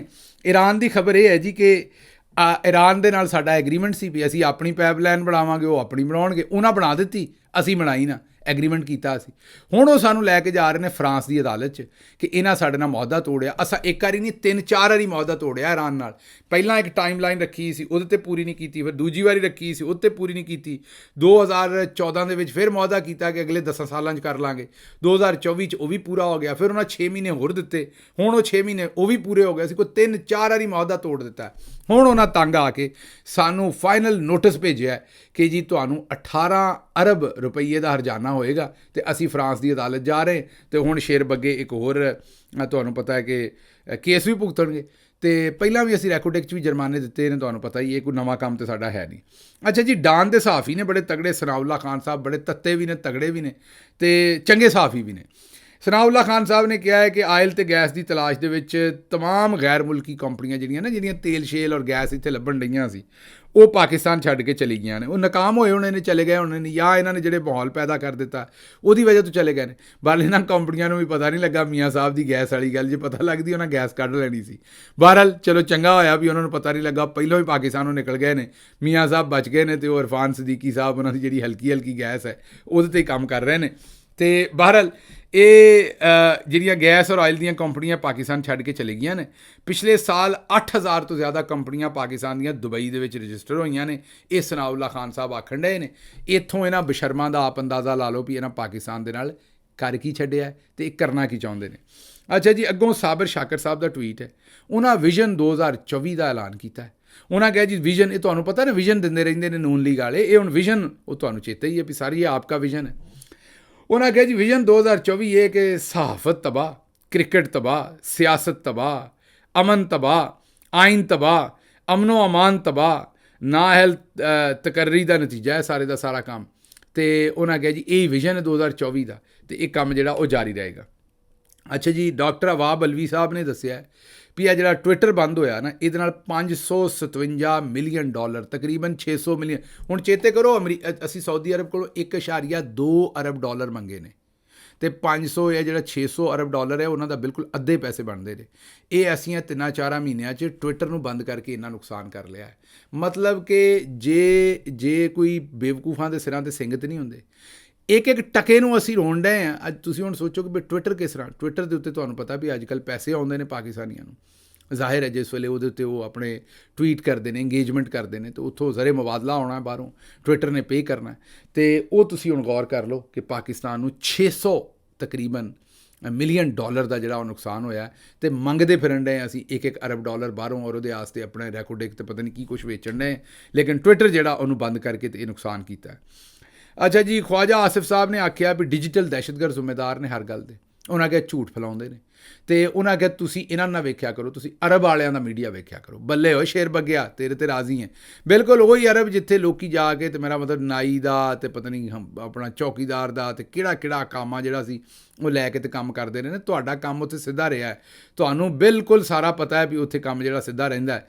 ਲੇਕਿਨ ਇਹ ਮੈਨੂੰ ਸਮਝ ਨਹੀਂ ਆਉਂਦੀ ਵੀ ਸਾਊਦੀ ਅਰਬ ਹੋਵੇ ਜਾਂ ਅਰਬ ਮਮਾਲਕ ਹੋਣ, ਉੱਥੇ ਤਾਂ ਜਮਹੂਰੀਅਤ ਹੈ ਕੋਈ ਨਹੀਂ, ਅਤੇ ਉੱਥੇ ਕਿਹੜਾ ਮੀਡੀਆ ਭਾਈ ਜੀ, ਉੱਥੇ ਤਾਂ ਉਹਨਾਂ ਉਹੀ ਲਿਖਣਾ ਜੋ ਉਹਨਾਂ ਨੂੰ ਆਖਿਆ ਜਾਣਾ। ਉਹਨਾਂ ਵਿਚਾਰਿਆਂ ਦਾ ਮੀਡੀਆ ਦੇ ਨਾਲ ਕੀ ਤਅੱਲੁਕ ਹੈ ਉਹਨਾਂ ਮੁਲਕਾਂ ਦਾ। ਬਹਰਹਾਲ ਉਹਨਾਂ ਆਖਿਆ ਜੀ ਕਿ ਤੁਸੀਂ ਜਿਹੜੇ ਨਾ ਇੱਥੇ ਡਿਜੀਟਲ ਦਹਿਸ਼ਤਗਰਦਾਂ ਨੂੰ, ਮਤਲਬ ਆਮ ਆਵਾਮ ਦੀ ਗੱਲ ਨਾ ਸੁਣੋ, ਸੋਸ਼ਲ ਮੀਡੀਆ ਦੀ ਗੱਲ ਨਾ ਸੁਣੋ, ਬਲਕਿ ਉੱਥੇ ਜਾ ਕੇ ਤੇ ਉਹਨਾਂ ਦੀ ਗੱਲ ਸੁਣੋ। ਅੱਛਾ, ਇਹਨਾਂ ਦੇ ਕੋਲੋਂ ਟੈਲੀਵਿਜ਼ਨ 'ਤੇ ਕਿਸੇ ਸਵਾਲ ਪੁੱਛ ਲਿਆ, ਉਹਨਾਂ ਕੋਲੋਂ ਸਵਾਲ ਇਹ ਪੁੱਛਿਆ ਕਿ ਪਤਾ ਇਹ ਲੱਗਾ ਕਿ ਜਨਰਲ ਫੈਜ਼ ਸਾਹਿਬ ਦੇ ਨਾਲ ਕੁਝ ਹੋਰ ਵੀ ਜਿਹੜੇ ਫੌਜੀ ਅਫਸਰ ਨੇ ਉਹਨਾਂ ਨੂੰ ਗ੍ਰਿਫਤਾਰ ਕਰ ਲਿਆ ਗਿਆ, ਅਤੇ ਉਹਦੇ ਜਵਾਬ 'ਚ ਭਾਈ ਉਹਨਾਂ ਨੇ ਅੱਗੋਂ ਇਹ ਆਖਿਆ ਕਿ ਨਹੀਂ ਜੀ ਇਸ ਤਰ੍ਹਾਂ ਨਹੀਂ ਹੈ, ਮੈਨੂੰ ਵੀ ਇਹ ਗੱਲ ਟੈਲੀਵਿਜ਼ਨ ਤੋਂ ਹੀ ਪਤਾ ਲੱਗੀ ਹੈ, ਮੈਨੂੰ ਨਹੀਂ ਪਤਾ ਵੀ ਇਸ ਗੱਲ 'ਚ ਹਕੀਕਤ ਹੈ ਕਿ ਨਹੀਂ। ਜ਼ਰਾ ਚੈੱਕ ਕਰੋ, ISPR ਨੇ ਤੇ ਸਟੇਟਮੈਂਟ ਦਿੱਤੀ ਹੋਈ ਹੈ ਕਿ ਅਸੀਂ ਗ੍ਰਿਫਤਾਰ ਕੀਤਾ, ਅਤੇ ਇਹ ਵਜ਼ੀਰ ਦਿਫਾ ਹੈ, ਫੌਜ ਇਹਨਾਂ ਦੇ ਅੰਡਰ ਆਉਂਦੀ ਹੈ। ਤਾਂ ਉਹਨਾਂ ਆਖਿਆ ਵੀ ਮੈਨੂੰ ਵੀ TV ਤੋਂ ਹੀ ਪਤਾ ਲੱਗਾ। ਇਹ ਟੋਟਲ ਔਕਾਤ ਜੇ ਭਾਈ ਉਹਨਾਂ ਦੀ, ਜਿਹੜੇ ਫਾਰਮ 47 ਤੇ ਵਜ਼ੀਰ ਬਣੇ ਨੇ ਅਤੇ ਹਕੂਮਤ ਬਣੀ ਹੈ, ਬਸ ਇਹਨਾਂ ਦੀ ਹਲਕੀ ਹਲਕੀ ਗੈਸ ਨਿਕਲਦੀ ਜਾ ਰਹੀ ਹੈ, ਅਤੇ ਇਹ ਇੰਨੇ 'ਚ ਹੀ ਰਾਜ਼ੀ ਨੇ। ਅੱਛਾ ਜੀ, ਅਗਲੀ ਖਬਰ ਜਿਹੜੀ ਹੈ ਉਹ ਡਿਜੀਟਲ ਪਾਕਿਸਤਾਨ ਦੇ ਸਫ਼ਰ 'ਤੇ ਅਸੀਂ ਗਾਮਜ਼ਨ। ਇਹ IT ਦੀ ਮਿਨਿਸਟਰ ਇਹਨਾਂ ਦੀ ਭਾਣਜੀ ਹੈ, ਖਵਾਜਾ ਆਸਿਫ ਸਾਹਿਬ ਦੀ, ਸ਼ਿਜ਼ਾ ਫਾਤਮਾ ਖਵਾਜਾ, ਅਤੇ ਉਹਦੇ ਉੱਤੇ ਜ਼ੁਬੈਰ ਖਾਨ ਨਿਆਜ਼ੀ ਸਾਹਿਬ ਨੇ ਆਖਿਆ ਵੀ ਇਹ ਇੰਝ ਹੀ ਹੈ ਵੀ ਜਿਵੇਂ ਨਲਕਾ ਬੰਦ ਕਰਕੇ ਨਾ ਥੱਲੇ ਬਹਿ ਜਾਓ ਅਤੇ ਬਸ ਫਿਰ ਤੁਸੀਂ ਨਹਾ ਲਓਗੇ। ਮੇਰਾ ਮਤਲਬ ਪਾਣੀ ਕੋਈ ਨਾ ਆਉਂਦਾ ਹੋਵੇ ਅਤੇ ਨਲਕਾ ਬੰਦ ਕਰਕੇ ਬਹਿ ਜਾਓ ਅਤੇ ਕਹੋ ਅਸੀਂ ਨਹਾਉਣ ਡਏ ਹਾਂ। ਇਸੇ ਤਰੀਕੇ ਨਾਲ ਇੰਟਰਨੈਟ ਬੰਦ ਕਰਕੇ ਆਖੋ ਵੀ ਡਿਜੀਟਲ ਪਾਕਿਸਤਾਨ 'ਤੇ ਅਸੀਂ ਗਾਮਜ਼ਨ ਹੈ, ਅਤੇ 600 ਮਿਲੀਅਨ 554 ਮਿਲੀਅਨ ਜਿਹੜੇ ਨੇ ਉਹ ਟਵਿੱਟਰ ਨੂੰ ਬੰਦ ਕਰਕੇ ਅਤੇ ਪਾਕਿਸਤਾਨ ਨੇ ਨੁਕਸਾਨ ਕਰ ਲਏ ਨੇ। ਅੱਛਾ, ਅਗਲੀ ਖਬਰ ਜਿਹੜੀ ਹੈ ਉਹ ਹਾਮਦ ਮੀਰ ਸਾਹਿਬ ਦਾ ਜਵਾਬ ਹੈ। ਹਾਮਦ ਮੀਰ ਸਾਹਿਬ ਨੇ ਜਵਾਬ ਦਿੱਤਾ ਹੈ ਕਿ ਆਪਣਾ ਉਹ SHO ਵਾਲੀ ਗੱਲ ਦੇ ਉੱਤੇ ਕਿ ਅਗਰ ਵਜ਼ੀਰ ਦਾਖਲਾ ਸਹੀ ਫਰਮਾ ਰਹੇ ਨੇ ਅਤੇ ਹਕੂਮਤ ਬਲੋਚਿਸਤਾਨ ਕਿਸੇ SHO ਦੇ ਜ਼ਰੀਏ ਦਹਿਸ਼ਤਗਰਦਾਂ ਦੇ ਖਾਤਮੇ ਲਈ ਆਪਰੇਸ਼ਨ ਦਾ ਐਲਾਨ ਕਰਦੇ ਆ, ਪੂਰਾ ਉੱਥੇ ਜਿਹੜਾ ਫੌਜ ਅਤੇ ਸਾਰਾ ਕੁਛ ਇਸਤੇਮਾਲ ਕੀਤਾ, ਇਹਦਾ ਜ਼ਿਆ ਕਿਉਂ ਕਰ ਰਹੇ ਨੇ? ਅਤੇ ਫਿਰ ਮੇਰਾ ਮਤਲਬ ਹੈ ਕਿ ਇਸ ਕੰਮ ਨੂੰ ਮੁਕਾ ਦਿਓ। ਅਨਵਰ ਲੋਧੀ ਸਾਹਿਬ ਨੇ ਬੜੀ ਚੰਗੀ ਗੱਲ ਕੀਤੀ। ਉਹਨਾਂ ਆਖਿਆ ਜੀ PTI ਦੇ ਜਿਹੜੇ ਲੀਡਰ ਨੇ, ਆਮ ਵਰਕਰ ਨੇ, ਉਹਨਾਂ ਦੀ ਜਸੂਸੀ, ਉਹਨਾਂ ਦੀਆਂ ਲੋਕੇਸ਼ਨਾਂ ਟਰੇਸ ਕਰਨਾ, ਉਹਨਾਂ ਨੂੰ ਚੁੱਕਣਾ, ਮਾਰਨਾ, ਕੁੱਟਣਾ, ਇਹਦੇ 'ਚ ਬੜੀਆਂ ਫੁਰਤੀਆਂ ਦਿਖਾਈ ਜਾਂਦੀਆਂ ਨੇ। ਲੇਕਿਨ ਬਲੋਚਿਸਤਾਨ ਦੇ ਜਿਹੜੇ ਦਹਿਸ਼ਤਗਰਦ ਨੇ ਉਹਨਾਂ ਐਡਾ ਵੱਡਾ ਸਾਨਿਆ ਕਰ ਦਿੱਤਾ, ਉਹਨਾਂ 'ਤੇ ਕੋਈ ਜਸੂਸੀ ਨਹੀਂ, ਉਹਨਾਂ ਦੀ ਕੋਈ ਲੋਕੇਸ਼ਨ ਨਹੀਂ ਟਰੇਸ ਕਰਨ ਡਿਆ, ਉਹਨਾਂ ਨੂੰ ਕੋਈ ਗ੍ਰਿਫਤਾਰ ਨਹੀਂ ਕਰਨ ਡਿਆ। ਇਹ ਸਾਰਾ ਕੁਝ PTI ਵਾਲਿਆਂ ਸਹੀ ਹੈ, ਇਹ ਗੱਲ ਉਹਨਾਂ ਦੀ ਠੀਕ ਹੈ। ਏਜੰਸੀਆਂ ਤੇ ਸਾਡੀਆਂ ਇਸੇ ਕੰਮ ਨੂੰ ਲੱਗੀਆਂ ਨੇ ਇਸ ਵੇਲੇ। ਅੱਛਾ ਜੀ, ਅੱਗੋਂ ਮਹਿਮੂਦ ਖਾਨ ਅਚਕਜ਼ਈ ਸਾਹਿਬ ਨੇ ਬੜਾ ਤਗੜਾ ਬਿਆਨ ਦੇ ਦਿੱਤਾ। ਉਹਨਾਂ ਕਿਹਾ ਜੀ ਕਿ ਪਾਕਿਸਤਾਨ ਦੇ ਆਵਾਮ ਨੇ ਇਮਰਾਨ ਖਾਨ ਨੂੰ ਵੋਟ ਦਿੱਤਾ ਅਤੇ ਜਿੰਨੇ ਇਹ ਵੋਟ ਬਦਲਿਆ ਉਹਨੇ ਪਾਕਿਸਤਾਨ ਨਾਲ ਗੱਦਾਰੀ ਕੀਤੀ, ਆਵਾਮ ਨਾਲ ਗੱਦਾਰੀ ਕੀਤੀ। ਗੱਲ ਤਾਂ ਠੀਕ ਹੈ, ਗੱਦਾਰੀ ਤਾਂ ਕੀਤੀ ਪਾਕਿਸਤਾਨ ਨਾਲ ਤੇ ਪਾਕਿਸਤਾਨ ਦੀ ਆਵਾਮ ਨਾਲ। ਉਹਨਾਂ ਇੱਕ ਵੋਟ ਪਾਇਆ, ਉਸ ਵੋਟ ਨੂੰ ਜਿਹਨੇ ਬਦਲਿਆ। ਉਹਨਾਂ ਨੇ ਕਿਹਾ ਹੈ ਕਿ ਅਫਗਾਨਿਸਤਾਨ ਦੇ ਵਿੱਚ ਅਫੀਮ ਜਿਹਨੂੰ ਓਪੀਅਮ ਕਹਿੰਦੇ ਨੇ ਅੰਗਰੇਜ਼ੀ 'ਚ, ਅਤੇ ਫੀਮ ਉਹਨੂੰ ਆਉਂਦੇ ਨੇ, ਅਸੀਂ ਫੀਮੀ, ਤੁਸੀਂ ਪਿੰਡਾਂ 'ਚ ਵੇਖਿਆ ਹੀ ਨੇ ਫੀਮੀ। ਉਹਨਾਂ ਆਖਿਆ ਵੀ ਅਫਗਾਨਿਸਤਾਨ 'ਚ ਫੀਮ ਦੀ ਕਾਸ਼ਤ ਜਿਹੜੀ ਹੈ ਉਹ ਖ਼ਤਮ ਕਰ ਦਿੱਤੀ ਹੈ ਅਤੇ ਉਸ ਤੋਂ ਬਾਅਦ ਸਾਡੇ ਬਲੋਚਿਸਤਾਨ ਦੇ ਵਿੱਚ ਟਨਾਂ ਦੇ ਹਿਸਾਬ ਨਾਲ ਫੀਮ ਜਿਹੜੀ ਉਹ ਕਾਸ਼ਤ ਹੋ ਰਹੀ ਹੈ। ਅਤੇ ਉਹਨਾਂ ਆਖਿਆ ਵੀ ਕਿਲ੍ਹਾ ਸੈਫੁੱਲਾ, ਕਿਲ੍ਹਾ ਅਬਦੁੱਲਾ ਅਤੇ ਇਹ ਪਸ਼ੀਨ, ਇਹਨਾਂ ਇਲਾਕਿਆਂ ਦੇ ਵਿੱਚ ਦਬਾ ਕੇ ਇਸ ਵਾਰੀ ਉਹਨਾਂ ਕਿਹਾ ਜੀ ਫੀਮ ਕਾਸ਼ਤ ਹੋਈ ਹੈ ਅਤੇ ਏਜੰਸੀਆਂ ਦੇ ਨੱਕ ਦੇ ਥੱਲੇ ਹੋਈ ਹੈ। ਉਹਨਾਂ ISI ਦਾ ਵੀ ਨਾਂ ਲਿਆ, ਸਾਰਿਆਂ ਦਾ ਨਾਂ ਲਿਆ, ਅਤੇ ਉਹਨਾਂ ਆਖਿਆ ਵੀ ਇਹ 1.5 ਲੱਖ ਰੁਪਏ ਦੀ ਜਿਹੜੀ ਹੈ 1 ਕਿਲੋ ਇਹ ਵਿਕੀ ਹੈ ਅਤੇ ਲੋਕੀ ਅਰਬਪਤੀ ਹੋ ਗਏ ਨੇ ਅਤੇ ਟਨਾਂ ਦੇ ਹਿਸਾਬ ਨਾਲ ਉੱਥੇ ਫੀਮ ਵਿਕੀ ਹੈ। ਮੇਰਾ ਮਤਲਬ ਹੈ ਵੀ ਸਾਰੇ ਹੀ ਨਸ਼ੇ 'ਚ ਨੇ ਅਤੇ ਚਲੋ ਫੀਮ, ਮੇਰਾ ਮਤਲਬ ਹੁਕਮਰਾਨ ਤਾਂ ਵੈਸੇ ਹੀ ਨਸ਼ੇ 'ਚ ਨੇ, ਤੁਹਾਨੂੰ ਪਤਾ ਹੀ ਹੈ। ਅਤੇ ਚਲੋ ਹੁਣ ਫੀਮ ਵੇਚ ਕੇ ਵੀ ਅਰਬਪਤੀ ਹੋਣ ਡਏ ਨੇ। ਇਹ ਚਲੋ ਅਰਬਪਤੀ ਹੋ ਜਾਣ, ਪਾਕਿਸਤਾਨ ਦਾ ਕੁਝ ਰਹਿ ਜਾਏ ਜਾਂ ਨਾ ਰਹਿ ਜਾਏ, ਇਹਦੇ ਨਾਲ ਕੀ ਗੱਲ ਹੈ। ਅੱਛਾ ਜੀ, ਜੱਜ ਸਾਹਿਬ ਨੇ ਇੱਕ ਬੜੀ ਬੇਹੂਦਾ ਹਰਕਤ ਕੀਤੀ ਅਦਾਲਤ 'ਚ ਅੱਜ। ਬੁਸ਼ਰਾ ਬੀਬੀ ਨੇ ਦੱਸਿਆ ਕਿ ਕਮਰੇ ਦੇ ਵਿੱਚ ਛੱਤ ਤੋਂ ਔਰ ਦੂਸਰੀਆਂ ਜਗ੍ਹਾ ਤੋਂ ਚੂਹੇ ਗਿਰਦੇ ਨੇ, ਨਮਾਜ਼ ਪੜ੍ਹਦਿਆਂ ਹੋਇਆਂ ਉਹ ਪੈਰਾਂ 'ਚ ਆ ਜਾਂਦੇ ਨੇ, ਅਤੇ ਜੱਜ ਸਾਹਿਬ ਨੇ ਅੱਗੋਂ ਸ਼ਰਮਿੰਦਾ ਹੋਣ ਦੀ ਬਜਾਏ ਜਾਂ ਕੋਈ ਹੁਕਮ ਦੇਣ ਦੀ ਬਜਾਏ ਵੀ ਚੂਹਿਆਂ ਦਾ ਕੋਈ ਬੰਦੋਬਸਤ ਕਰੋ। ਇੱਕ ਖਾਤੂਨ ਜਿਹੜੀ ਹੈ ਉਹਦੀ ਕੰਪਲੇਨ ਕਰ ਰਹੀ ਹੈ। ਉਹਨਾਂ ਅੱਗੋਂ ਕਿਹਾ ਕਿ ਤੁਸੀਂ ਇਸ ਤਰ੍ਹਾਂ ਕਰੋ ਕਿ ਚੂਹਿਆਂ ਦਾ ਫੁੱਟਬਾਲ ਬਣਾ ਲਿਆ ਕਰੋ ਅਤੇ ਉਹਦੇ ਨਾਲ ਖੇਡਿਆ ਕਰੋ। ਮਾਸ਼ਾ ਅੱਲਾ, ਬੱਲੇ ਉਹ ਸ਼ੇਰ ਬਗਿਆ ਬਈ, ਬੱਲੇ ਬਈ, ਬੱਲੇ ਜੱਜ ਸਾਹਿਬ। ਇਹ ਵੇਲਾ ਵੀ ਚਲੇ ਜਾਣਾ ਅਤੇ ਫਿਰ ਤੁਸੀਂ ਸ਼ਰਮਿੰਦਾ ਫਿਰਨਾ ਵੀ ਮੈਂ ਇਹੋ ਜਿਹੀਆਂ ਚਵਲਾਂ ਮਾਰੀਆਂ ਨੇ। ਬਹਰਹਾਲ ਵੇਖ ਲਓ ਵੀ ਕਿਹੋ ਜਿਹੇ ਬੰਦੇ ਜਿਹੜੇ ਸਾਡੇ ਸੱਜਣ ਨੇ ਉਹ ਜੱਜ ਬਣੇ ਨੇ, ਅਤੇ ਉਹ ਬਜਾਏ ਇਸ ਦੇ ਕਿ ਇੱਕ ਖਾਤੂਨ ਜਿਹੜੀ ਇਬਾਦਤ ਕਰਦੀ ਹੈ ਉਹਦੇ ਬਾਰੇ ਕੋਈ ਆਰਡਰ ਦੇਣ ਕਿ ਯਾਰ ਇਸ ਚੀਜ਼ ਨੂੰ ਫਿਕਸ ਕਰੋ, ਉਹ ਇਹੋ ਜਿਹੀਆਂ ਹਰਕਤਾਂ ਕਰਨ ਡਏ ਨੇ। ਅੱਛਾ ਜੀ, ਅੱਗੋਂ ਸਰਵਰ ਬਾਰੀ ਸਾਹਿਬ ਇਹ ਸਰਬਰਾਹ ਨੇ, ਆਪਣਾ ਇੱਕ ਥਿੰਕ ਟੈਂਕ ਹੈ, ਇੱਕ ਫੋਰਮ ਹੈ ਜਿਹੜਾ ਇਲੈਕਸ਼ਨ ਨੂੰ ਮੋਨੀਟਰ ਕਰਦਾ ਹੈ, ਫਰੀ ਐਂਡ ਫੇਅਰ ਨੂੰ, ਅਤੇ ਉਹਨਾਂ ਨੇ ਕਿਹਾ ਵੀ ਗਿਲਾਨੀ ਸਾਹਿਬ 300 ਵੋਟਾਂ ਤੋਂ ਜਿੱਤੇ ਨੇ ਆਪਣਾ ਮੁਲਤਾਨ ਦੇ ਹਲਕੇ ਤੋਂ, ਅਤੇ ਉੱਥੇ 12,000 ਵੋਟ ਮੁਸਤਰਦ ਹੋਏ ਨੇ, ਜਦੋਂ ਕਿ ਉਸੇ ਹਲਕੇ 'ਚ ਥੱਲੇ ਸੂਬਾਈ ਅਸੈਂਬਲੀ ਦੇ ਸਿਰਫ 3,000 ਵੋਟ ਮੁਸਤਰਦ ਹੋਏ ਨੇ। ਇੱਥੋਂ ਤੁਸੀਂ ਆਪ ਹਿਸਾਬ ਲਾਓ ਵੀ ਜਿਤਾਉਣ ਵਾਸਤੇ ਇਹਨਾਂ ਨੇ ਕਿਸ ਤਰ੍ਹਾਂ ਧਾਂਦਲੀ ਕੀਤੀ ਹੈ ਲੋਕਾਂ ਨੂੰ ਅਤੇ ਕਿੰਨੀ ਤਬਾਹੀ ਮਚਾਈ ਹੈ। ਅੱਛਾ ਜੀ, ਕੱਚੇ ਦੇ ਡਾਕੂਆਂ ਨੇ ਪੱਕੇ ਦੇ ਡਾਕੂਆਂ ਦੀ ਸਹੂਲਤਕਾਰੀ ਦੇ ਵਿੱਚ ਆਪਣਾ YouTube ਚੈਨਲ ਬਣਾ ਲਿਆ। ਇਹ YouTube ਬੰਦ ਕਰਦੇ ਫਿਰਦੇ ਨੇ ਅਤੇ ਇੰਟਰਨੈਟ ਬੰਦ ਕਰਦੇ ਫਿਰਦੇ ਨੇ। ਕੱਚੇ ਦੇ ਡਾਕੂਆਂ ਕੋਲ ਹਰ ਚੀਜ਼ ਦੀ ਐਕਸੈਸ ਹੈ। ਉਹਨਾਂ ਕੱਚੇ ਦੇ ਡਾਕੂਆਂ ਨੇ ਆਪਣਾ YouTube ਚੈਨਲ ਬਣਾ ਲਿਆ ਅਤੇ ਉਹਦੀ ਸਬਸਕ੍ਰਿਪਸ਼ਨ ਵਾਸਤੇ ਤੁਹਾਡੇ ਕੋਲੋਂ ਅਪੀਲ ਕਰ ਦਿੱਤੀ ਹੈ। ਜਿਵੇਂ ਅਸੀਂ ਨਹੀਂ ਆਉਂਦੇ ਵੀ ਇਹ ਚੈਨਲ ਨੂੰ ਸਬਸਕ੍ਰਾਈਬ ਕਰੋ, ਉਵੇਂ ਹੀ ਕੱਚੇ ਦੇ ਡਾਕੂਆਂ ਨੇ ਵੀ ਆਖਿਆ ਵੀ ਸਾਡੇ ਚੈਨਲ ਨੂੰ ਸਬਸਕ੍ਰਾਈਬ ਕਰੋ ਅਤੇ ਅਸੀਂ ਤੁਹਾਨੂੰ ਸਾਰੀ ਗੱਲ ਇੱਥੋਂ ਪੂਰੀ ਸੱਚੀ ਦੱਸਾਂਗੇ, ਕਿਉਂਕਿ ਉਹਨਾਂ ਨੂੰ ਵੀ ਗਿਲਾ ਹੈ ਕਿ ਇਹ ਮੇਰਾ ਮਤਲਬ ਤੁਹਾਨੂੰ ਜਿਹੜੀਆਂ ਖਬਰਾਂ ਦਿੰਦੇ ਨੇ ਉਹ ਵੀ ਝੂਠੀਆਂ ਦਿੰਦੇ ਨੇ ਹਕੂਮਤ ਵਾਲੇ, ਅਤੇ ਉਹਦੇ 'ਚ ਵੀ ਡੰਡੀ ਮਾਰਦੇ ਨੇ ਅਤੇ ਕਰਪਸ਼ਨ ਕਰਦੇ ਨੇ। ਉਹਨਾਂ ਦੇ ਸਿਰਾਂ 'ਤੇ ਜਿਹੜਾ ਇਨਾਮ ਰੱਖਿਆ ਇਹ ਵੀ ਇਹਨਾਂ ਨੇ ਐਵੇਂ ਮਾਝੇ ਗਾਮੇ ਫੜ ਕੇ ਨਾ ਕੋਈ ਮਾੜੇ ਮੂੜੇ ਵਿਚਾਰੇ ਅਸਲ ਕੱਚੇ ਦੇ ਡਾਕੂ ਰਹਿ ਜਾਣੇ ਨੇ, ਐਵੇਂ ਕੋਈ ਵਿਚਾਰੇ ਸਾਈਕਲ ਚੋਰ ਫੜ ਕੇ ਉਹਨਾਂ ਨੂੰ ਮਾਰ ਕੇ ਅਤੇ ਇਹਨਾਂ ਤੁਹਾਡੇ ਖਜ਼ਾਨੇ 'ਚੋਂ ਕਰੋੜਾਂ ਰੁਪਈਆ ਵੀ ਲੈ ਜਾਣਾ ਹੈ। ਅਤੇ ਉਹ ਕੱਚੇ ਦੇ ਡਾਕੂਆਂ ਨੇ ਹੁਣ ਫੈਸਲਾ ਕੀਤਾ ਵੀ ਅਸੀਂ ਆਪਣਾ YouTube ਚੈਨਲ ਬਣਾਇਆ, ਉਹਨੂੰ ਸਬਸਕ੍ਰਾਈਬ ਕਰੋ ਅਤੇ ਉਹਦੇ 'ਤੇ ਅਸੀਂ ਤੁਹਾਨੂੰ ਦੱਸਾਂਗੇ ਵੀ ਕੌਣ ਸਹੀ ਡਾਕੂ ਹੈ ਅਤੇ ਕੌਣ ਨਹੀਂ। ਅੱਛਾ ਜੀ, ਤੁਹਾਡੇ ਚਿੱਠੀ ਪੱਤਰ ਸਾਹਮਣੇ ਰੱਖ ਦਈਏ। ਉਹਨਾਂ ਨੇ ਲਿਖਿਆ ਹੈ ਜੀ ਪਹਿਲਾਂ ਕਿ ਜਦੋਂ ਤੱਕ ਇੱਕ ਹੱਕਦਾਰ ਨੂੰ ਹੱਕ ਨਹੀਂ ਮਿਲਦਾ, ਜਦੋਂ ਤੱਕ ਮਜ਼ਲੂਮ ਨੂੰ ਇਨਸਾਫ ਨਹੀਂ ਮਿਲਦਾ, ਜਦੋਂ ਤੱਕ ਆਇਨ ਦੀ ਬਾਲਾਦਸਤੀ ਕਬੂਲ ਨਹੀਂ ਹੁੰਦੀ, ਉਸ ਵਕਤ ਤੱਕ ਕਿਸੇ ਮੁਲਕ, ਕਿਸੇ ਖਾਨਦਾਨ, ਕਿਸੇ ਘਰ ਦੇ ਵਿੱਚ ਅਮਨ ਸਲਾਮਤੀ ਅਤੇ ਤਰੱਕੀ ਨਹੀਂ ਹੋ ਸਕਦੀ। ਇਦੋਂ ਸੋਹਣੀ ਗੱਲ ਤੁਸੀਂ ਕਰ ਨਹੀਂ ਸੀ ਸਕਦੇ, ਇਦੋਂ ਸੋਹਣਾ ਪੈਗਾਮ ਤੁਸੀਂ ਦੇ ਨਹੀਂ ਸਕਦੇ। ਗੱਲ ਹੈ ਜੀ ਰੂਲ ਆਫ ਲਾਅ ਦੀ, ਗੱਲ ਹੈ ਇਨਸਾਫ ਦੀ। ਜਦੋਂ ਤੱਕ ਇਨਸਾਫ ਨਹੀਂ ਹੋ ਸਕਦਾ, ਬਾਕੀ ਤੁਹਾਨੂੰ ਲੋਕੀ ਦੱਸਣਗੇ ਉਹ ਜੀ ਪਾਕਿਸਤਾਨ ਦਾ ਮਸਲਾ ਬੇਰੁਜ਼ਗਾਰੀ ਹੈ, ਉਹ ਵੇਖੋ ਜੀ ਪਾਕਿਸਤਾਨ ਦਾ ਮਸਲਾ ਤਾਲੀਮ ਹੈ, ਪਾਕਿਸਤਾਨ ਦਾ ਮਸਲਾ ਸਿਹਤ ਹੈ। ਨਾ, ਇਹ ਸਾਰੇ ਝੂਠ ਨੇ। ਪਾਕਿਸਤਾਨ ਦਾ ਮਸਲਾ ਇਨਸਾਫ ਹੈ, ਰੂਲ ਆਫ ਲਾਅ ਹੈ। ਜੇ ਇਸ ਵੇਲੇ ਰੂਲ ਆਫ ਲਾਅ ਹੋਇਆ ਤਾਂ ਤੁਹਾਡੀ ਤਾਲੀਮ ਵੀ ਠੀਕ ਹੋ ਜਾਣੀ ਹੈ, ਤੁਹਾਡਾ ਸਿਹਤ ਦਾ ਨਿਜ਼ਾਮ ਵੀ ਠੀਕ ਹੋ ਜਾਣਾ ਹੈ, ਤੁਹਾਡੀ ਪੁਲਿਸ ਵੀ ਠੀਕ ਹੋ ਜਾਣੀ, ਤੁਹਾਡੀਆਂ ਅਦਾਲਤਾਂ ਵੀ ਠੀਕ ਹੋ ਜਾਣੀਆਂ ਨੇ, ਤੁਹਾਡਾ ਅਮੀਰ ਔਰ ਗਰੀਬ ਦਾ ਫਰਕ ਵੀ ਠੀਕ ਹੋ ਜਾਣਾ ਹੈ, ਤੁਹਾਡੇ ਜਿਹੜੀ ਦੌਲਤ ਦੀ ਰੇਲ ਪੇਲ ਸਿਰਫ ਉਤਲੇ ਘਰਾਂ ਤੇ ਥੱਲੇ ਵਾਲੇ ਭੁੱਖਾ ਮਰਨ ਡਏ ਨੇ ਉਹ ਵੀ ਠੀਕ ਹੋ ਜਾਣਾ। ਰੂਲ ਆਫ ਲਾਅ ਇੱਕੋ ਹੀ ਸ਼ੈ ਜੇ। ਪਾਕਿਸਤਾਨ ਦੀ ਹਰ ਬਿਮਾਰੀ ਦਾ ਇਲਾਜ ਇੱਕ ਹੀ ਹੈ, ਰੂਲ ਆਫ ਲਾਅ, ਆਇਨ ਤੇ ਅਮਲ। ਅਗਰ ਇਹ ਹੋ ਗਿਆ, ਬਾਕੀ ਹਰ ਸ਼ੈ ਜਿਹੜੀ ਹੈ ਉਹ ਠੀਕ ਹੋ ਜਾਏਗੀ। ਅੱਛਾ ਜੀ, ਅਗਲੀ ਖਬਰ ਜਿਹੜੀ ਹੈ, ਅਗਲਾ ਜਿਹੜਾ ਚਿੱਠੀ ਪੱਤਰ ਹੈ ਉਹ ਹਾਰੂਨ ਅਰਸ਼ਦ ਸਾਹਿਬ ਦਾ। ਉਹਨਾਂ ਆਖਿਆ ਕਿ ਅੱਲਾ ਦਾ ਸ਼ੁਕਰ ਹੈ ਪਾਕਿਸਤਾਨ ਦੇ ਵਿੱਚ ਇੱਕ ਸ਼ਖਸ ਐਸਾ ਹੈ ਜਿਸ 'ਤੇ ਪੂਰੀ ਕੌਮ ਇਤਮਾਦ ਕਰਦੀ ਹੈ। ਉਹਦਾ ਨਾਂ ਇਮਰਾਨ ਖਾਨ ਹੈ। ਇਮਰਾਨ ਖਾਨ ਤੋਂ ਇਲਾਵਾ ਕੋਈ ਐਸੀ ਸ਼ਖਸੀਅਤ ਨਹੀਂ ਕਿ ਲੋਕ ਉੱਤੇ ਇਤਮਾਦ ਕਰਨ। ਲਿਹਾਜ਼ਾ ਇਸ ਤੋਂ ਪਹਿਲਾਂ ਕਿ ਮੁਲਕ ਦੇ ਹਾਲਾਤ ਇਸ ਹੱਦ ਤੱਕ ਵਿਗੜ ਜਾਣ ਕਿ ਇਮਰਾਨ ਖਾਨ ਸਾਹਿਬ ਵਾਸਤੇ ਵੀ ਮੁਸ਼ਕਿਲ ਹੋ ਜਾਏ ਕਿ ਲੋਕਾਂ ਨੂੰ ਮੁਤਮਈਨ ਤੇ ਰਾਜ਼ੀ ਕਰ ਸਕਣ, ਇਸ ਲਈ ਫੌਰੀ ਤੌਰ 'ਤੇ ਇਮਰਾਨ ਖਾਨ ਨੂੰ ਜੇਲ੍ਹ ਤੋਂ ਰਿਹਾ ਕੀਤਾ ਜਾਏ ਤਾਂ ਕਿ ਉਹ ਇਹ ਜਿਹੜਾ ਕਸ਼ਤੋ ਖੂਨ ਅਫਰਾ ਤਫਰੀ ਮਚੀ ਹੈ ਇਹਨੂੰ ਉਹ ਇਹਦਾ ਉਜ਼ਾਲਾ ਕਰਨ ਅਤੇ ਮੁਲਕ ਨੂੰ ਜਿਹੜਾ ਨਾ ਸਿੱਧੇ ਰਾਹ 'ਤੇ ਅੱਗੇ ਲੈ ਕੇ ਚੱਲਣ। ਆਪਣੇ ਜ਼ਾਤੀ ਮਫਾਦ ਤੇ ਅਨਾਵਾਂ ਤੋਂ ਨਿਕਲ ਕੇ ਇਮਰਾਨ ਖਾਨ ਨੂੰ ਫੌਰੀ ਰਿਲੀਜ਼ ਕਰੋ ਤਾਂ ਕਿ ਉਹ ਮੁਲਕ ਨੂੰ ਇਕੱਠਾ ਕਰੇ। ਇਹ ਜੋ ਬਲੋਚਿਸਤਾਨ 'ਚ ਹੋ ਰਿਹਾ ਉਹਦੇ ਬਾਰੇ ਉਹਨਾਂ ਨੇ ਇਹ ਆਪਣਾ ਤਬਸਰਾ ਦਿੱਤਾ। ਤਬਸਰਾ ਬਿਲਕੁਲ ਜਾਇਜ਼ ਹੈ। ਇਸ ਵੇਲੇ ਇੱਕ ਨੈਸ਼ਨਲ ਲੀਡਰ ਦੀ ਲੋੜ ਹੈ ਔਰ ਉਹ ਸਿਰਫ ਇਮਰਾਨ ਖਾਨ ਸਾਹਿਬ ਹੀ ਨੇ। ਅੱਛਾ ਜੀ, ਅਗਲਾ ਚਿੱਠੀ ਪੱਤਰ ਜਵੇਦ ਸਾਹਿਬ ਦਾ ਅਤੇ ਉਹਨਾਂ ਨੇ ਇੱਕ ਜਿਹੜਾ ਉਹ ਤੁਹਾਨੂੰ ਹੁਣ ਲੱਗੇਗਾ ਵੀ ਅਸੀਂ ਆਪਣੀ ਤਾਰੀਫ ਵਾਸਤੇ ਨਹੀਂ ਸ਼ਾਮਿਲ ਕੀਤਾ। ਅਸਲ ਤੁਹਾਨੂੰ ਗੱਲ ਦੱਸਦੇ ਵੀ ਕਿਉਂ ਸ਼ਾਮਿਲ ਕੀਤਾ। ਉਹਨਾਂ ਆਖਿਆ ਜੀ ਤੁਹਾਡਾ ਜਿਹੜਾ ਨਵਜੋਤ ਸਿੱਧੂ ਤੋਂ ਵੀ ਬਿਹਤਰ ਹੈ। ਨਹੀਂ, ਇਹ ਗੱਲ ਥੋੜ੍ਹੀ ਜਿਹੀ ਤੁਹਾਡੀ ਜ਼ਿਆਦਤੀ ਹੈ। ਸਿੱਧੂ ਸਾਹਿਬ ਦਾ ਇੱਕ ਆਪਣਾ ਟੈਲੈਂਟ ਹੈ, ਉਹ ਇੱਕ ਆਪਣੇ ਤਰੀਕੇ ਨਾਲ ਗੱਲ ਆਪਣੀ ਪਹੁੰਚਾਉਂਦੇ ਨੇ ਅਤੇ ਸਾਡਾ ਇੱਕ ਆਪਣਾ ਤਰੀਕਾ ਹੈ। ਇਸ ਲਈ ਇਹ ਕੰਪੈਰੀਜ਼ਨ ਨਾ ਕਰੋ।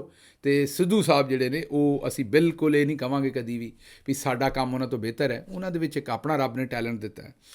ਅੱਛਾ ਜੀ, ਅੱਗੋਂ ਮਸਰੂਰ ਖਾਨ ਸਾਹਿਬ ਆਂਦੇ ਨੇ ਕਿ ਹਿੱਸਾ ਤਾਂ ਸਾਡਾ ਬੰਗਲਾਦੇਸ਼ ਵੀ ਸੀ, ਇਸ ਵਕਤ ਵੀ ਅਸੀਂ ਖਾਬ ਖਰਗੋਸ਼ 'ਤੇ ਮਜ਼ੇ ਲੈ ਰਹੇ ਸੀ ਔਰ ਇਹ ਹੀ ਕਹਿੰਦੇ ਰਹੇ ਕਿ ਹਨੋਜ਼ ਦਿੱਲੀ ਦੂਰਸਤ, ਅਤੇ ਹੁਣ ਵੀ ਅਸੀਂ ਇਹੀ ਆਖਣ ਡਏ ਹਾਂ। ਉਹ ਬੇਸਿਕਲੀ ਕਹਿਣਾ ਚਾਹ ਰਹੇ ਨੇ ਵੀ ਇਹ ਜਿਹੜੇ ਲੋਕ ਆਂਦੇ ਨੇ ਵੀ ਬਲੋਚਿਸਤਾਨ ਸਾਡਾ ਹਿੱਸਾ ਹੈ ਅਤੇ ਬਲੋਚਿਸਤਾਨ ਨੂੰ ਕੁਝ ਨਹੀਂ ਹੋ ਸਕਦਾ, ਉਹ ਇਹਦੇ ਉੱਤੇ ਗੱਲ ਕਰਨ ਡਏ ਨੇ ਕਿ ਇਹ ਸਾਡੇ ਨਾਲ ਇਹ ਕੰਮ ਜਿਹੜਾ ਉਹ ਉਸ ਵੇਲੇ ਵੀ ਆਇਆ ਸੀ ਜਿਸ ਵੇਲੇ ਬੰਗਲਾਦੇਸ਼ ਸਾਡਾ ਹਿੱਸਾ ਸੀ, ਉਦੋਂ ਵੀ ਅਸੀਂ ਇਹੋ ਜਿਹੀ ਹਮਾਕਤਾਂ ਕੀਤੀਆਂ ਸੀ। ਅੱਗੇ ਜੀ ਮਾਜਿਕ ਸਾਹਿਬ ਨੇ ਉਹਨਾਂ ਆਖਿਆ ਜੀ ਆਲੂ ਤੋਂ ਇਲਾਵਾ ਕੋਈ ਵੀ ਸਬਜ਼ੀ ਐਸੀ ਨਹੀਂ ਜਿਹੜੀ 200 ਤੋਂ ਕਮ ਹੋਵੇ ਅਤੇ ਬੈਂਗਣ ਜੋ ਕੋਈ ਵੀ ਨਹੀਂ ਖਾਂਦਾ ਇਹਦੀ ਕੀਮਤ ਵੀ 360 ਰੁਪਏ ਕਿਲੋ ਹੈ। ਅੱਛਾ ਜੀ, ਇਹ ਹੁਣ ਤੁਸੀਂ ਜਿਹੜਾ ਬਤਾਊ ਹੈ ਨਾ ਬੈਂਗਣ, ਇਹਨਾਂ ਨੂੰ ਭੱਠੇ ਵੀ ਆਖਦੇ ਨੇ ਸਿਆਲਕੋਟ ਵਾਲੇ। ਇਹ ਜਿਹੜੇ ਭੱਠੇ ਨੇ ਜਨਾਬ ਜਾਂ ਬਤਾਊ ਨੇ ਜਾਂ ਬੈਂਗਣ ਨੇ, ਇਹਨਾਂ ਨੂੰ ਤੁਸੀਂ ਬਦਨਾਮ ਬਹੁਤਾ ਕੀਤਾ। ਇਹਨੂੰ ਪੂਰੀ ਦੁਨੀਆ ਦੇ ਵਿੱਚ ਬੜਾ ਲੋਕ ਖਾਂਦੇ ਜੇ, ਇਹ ਵੀ ਮੈਂ ਤੁਹਾਨੂੰ ਦੱਸਾਂ, ਅਤੇ ਬੜੇ ਮਹਿੰਗੇ ਵੀ ਲੱਭਦੇ ਜੇ। ਇਹਨਾਂ ਨੂੰ ਅਮਰੀਕਾ 'ਚ ਐਗ ਪਲਾਂਟ ਆਖਿਆ ਜਾਂਦਾ ਹੈ, ਵੈਸੇ ਬਰਿੰਜਲ ਵੀ ਆਖਦੇ ਨੇ ਇਹਨੂੰ, ਲੇਕਿਨ ਅਮਰੀਕਾ ਦੇ ਵਿੱਚ ਅਤੇ ਬਹੁਤ ਸਾਰੀ ਦੁਨੀਆ 'ਚ ਇਹਨੂੰ ਐਗ ਪਲਾਂਟ ਆਖਦੇ ਨੇ। ਅਤੇ ਇਹ ਜਿਹੜਾ ਐਗ ਪਲਾਂਟ ਹੈ ਜਨਾਬ, ਇਹ ਬੜਾ ਇੱਥੇ ਮਨਪਸੰਦ ਗਜ਼ਾ ਜੇ ਲੋਕਾਂ ਦੀ। ਇਹ ਤੁਸੀਂ ਅਗਰ ਮੈਡੀਟਰੇਨੀਅਨ ਫੂਡ ਦੇ ਵਿੱਚ ਵੇਖੋ ਤਾਂ ਉਹਦੇ 'ਚ ਵੀ ਤੁਰਕੀ ਸ਼ੁਰਕੀ ਇੱਧਰ ਉੱਧਰ ਉਹ ਵੀ ਇਹਨੂੰ ਬੜਾ ਇਸਤੇਮਾਲ ਕਰਦੇ ਨੇ, ਅਤੇ ਇੱਥੇ ਅਮਰੀਕਾ 'ਚ ਵੀ ਬੜਾ ਇਸਤੇਮਾਲ ਹੁੰਦਾ ਹੈ, ਹੋਰ ਜਗ੍ਹਾ 'ਤੇ ਵੀ। ਅਤੇ ਇਵੇਂ ਹੀ ਬਤਾਊ ਨੂੰ ਐਡਾ ਤੁਸੀਂ ਜਿਹੜਾ ਨਾ ਉਹ ਗੈਰ ਮਾਰੂਫ ਨਾ ਕਰੋ, ਐਡਾ ਕੰਟਰਾਵਰਸ਼ਲ ਨਾ ਕਰੋ। ਮਤਲਬ ਬਤਾਊ ਨਾ ਹੋਇਆ ਨਵਾਜ਼ ਸ਼ਰੀਫ ਹੀ ਹੋ ਗਿਆ, ਅਤੇ ਬਤਾਊ ਨੂੰ ਨਵਾਜ਼ ਸ਼ਰੀਫ ਨਾ ਬਣਾਓ, ਤੁਹਾਡੀ ਮਿਹਰਬਾਨੀ ਹੈ। ਬਤਾਊ ਜਿਹੜਾ ਉਹ ਬੜੀ ਕਾਰਾਮਦ ਚੀਜ਼ ਹੈ, ਉਹ ਬੜੇ ਤਰੀਕਿਆਂ ਨਾਲ ਖਾਧਾ ਜਾਂਦਾ ਹੈ ਅਤੇ ਉਹਦੇ ਬੜੇ ਫਵਾਇਦ ਨੇ। ਇਸ ਲਈ ਤੁਸੀਂ ਮਿਹਰਬਾਨੀ ਕਰਕੇ ਇਹ ਜਿਹੜੀ ਤਨਕੀਦ ਹੈ ਇਹ ਨਵਾਜ਼ ਸ਼ਰੀਫ ਸਾਹਿਬ 'ਤੇ ਕਰੋ। ਐਵੇਂ ਖਾਮ ਖਾ ਵਿਚਾਰੇ ਗਰੀਬ ਬਤਾਊ ਨੂੰ ਨਵਾਜ਼ ਸ਼ਰੀਫ ਨਾ ਬਣਾਓ। ਅਤੇ ਮੈਨੂੰ ਇੱਥੋਂ ਦਿਓ ਇਜਾਜ਼ਤ, ਤੇ ਰੱਬ ਰੱਖਾ।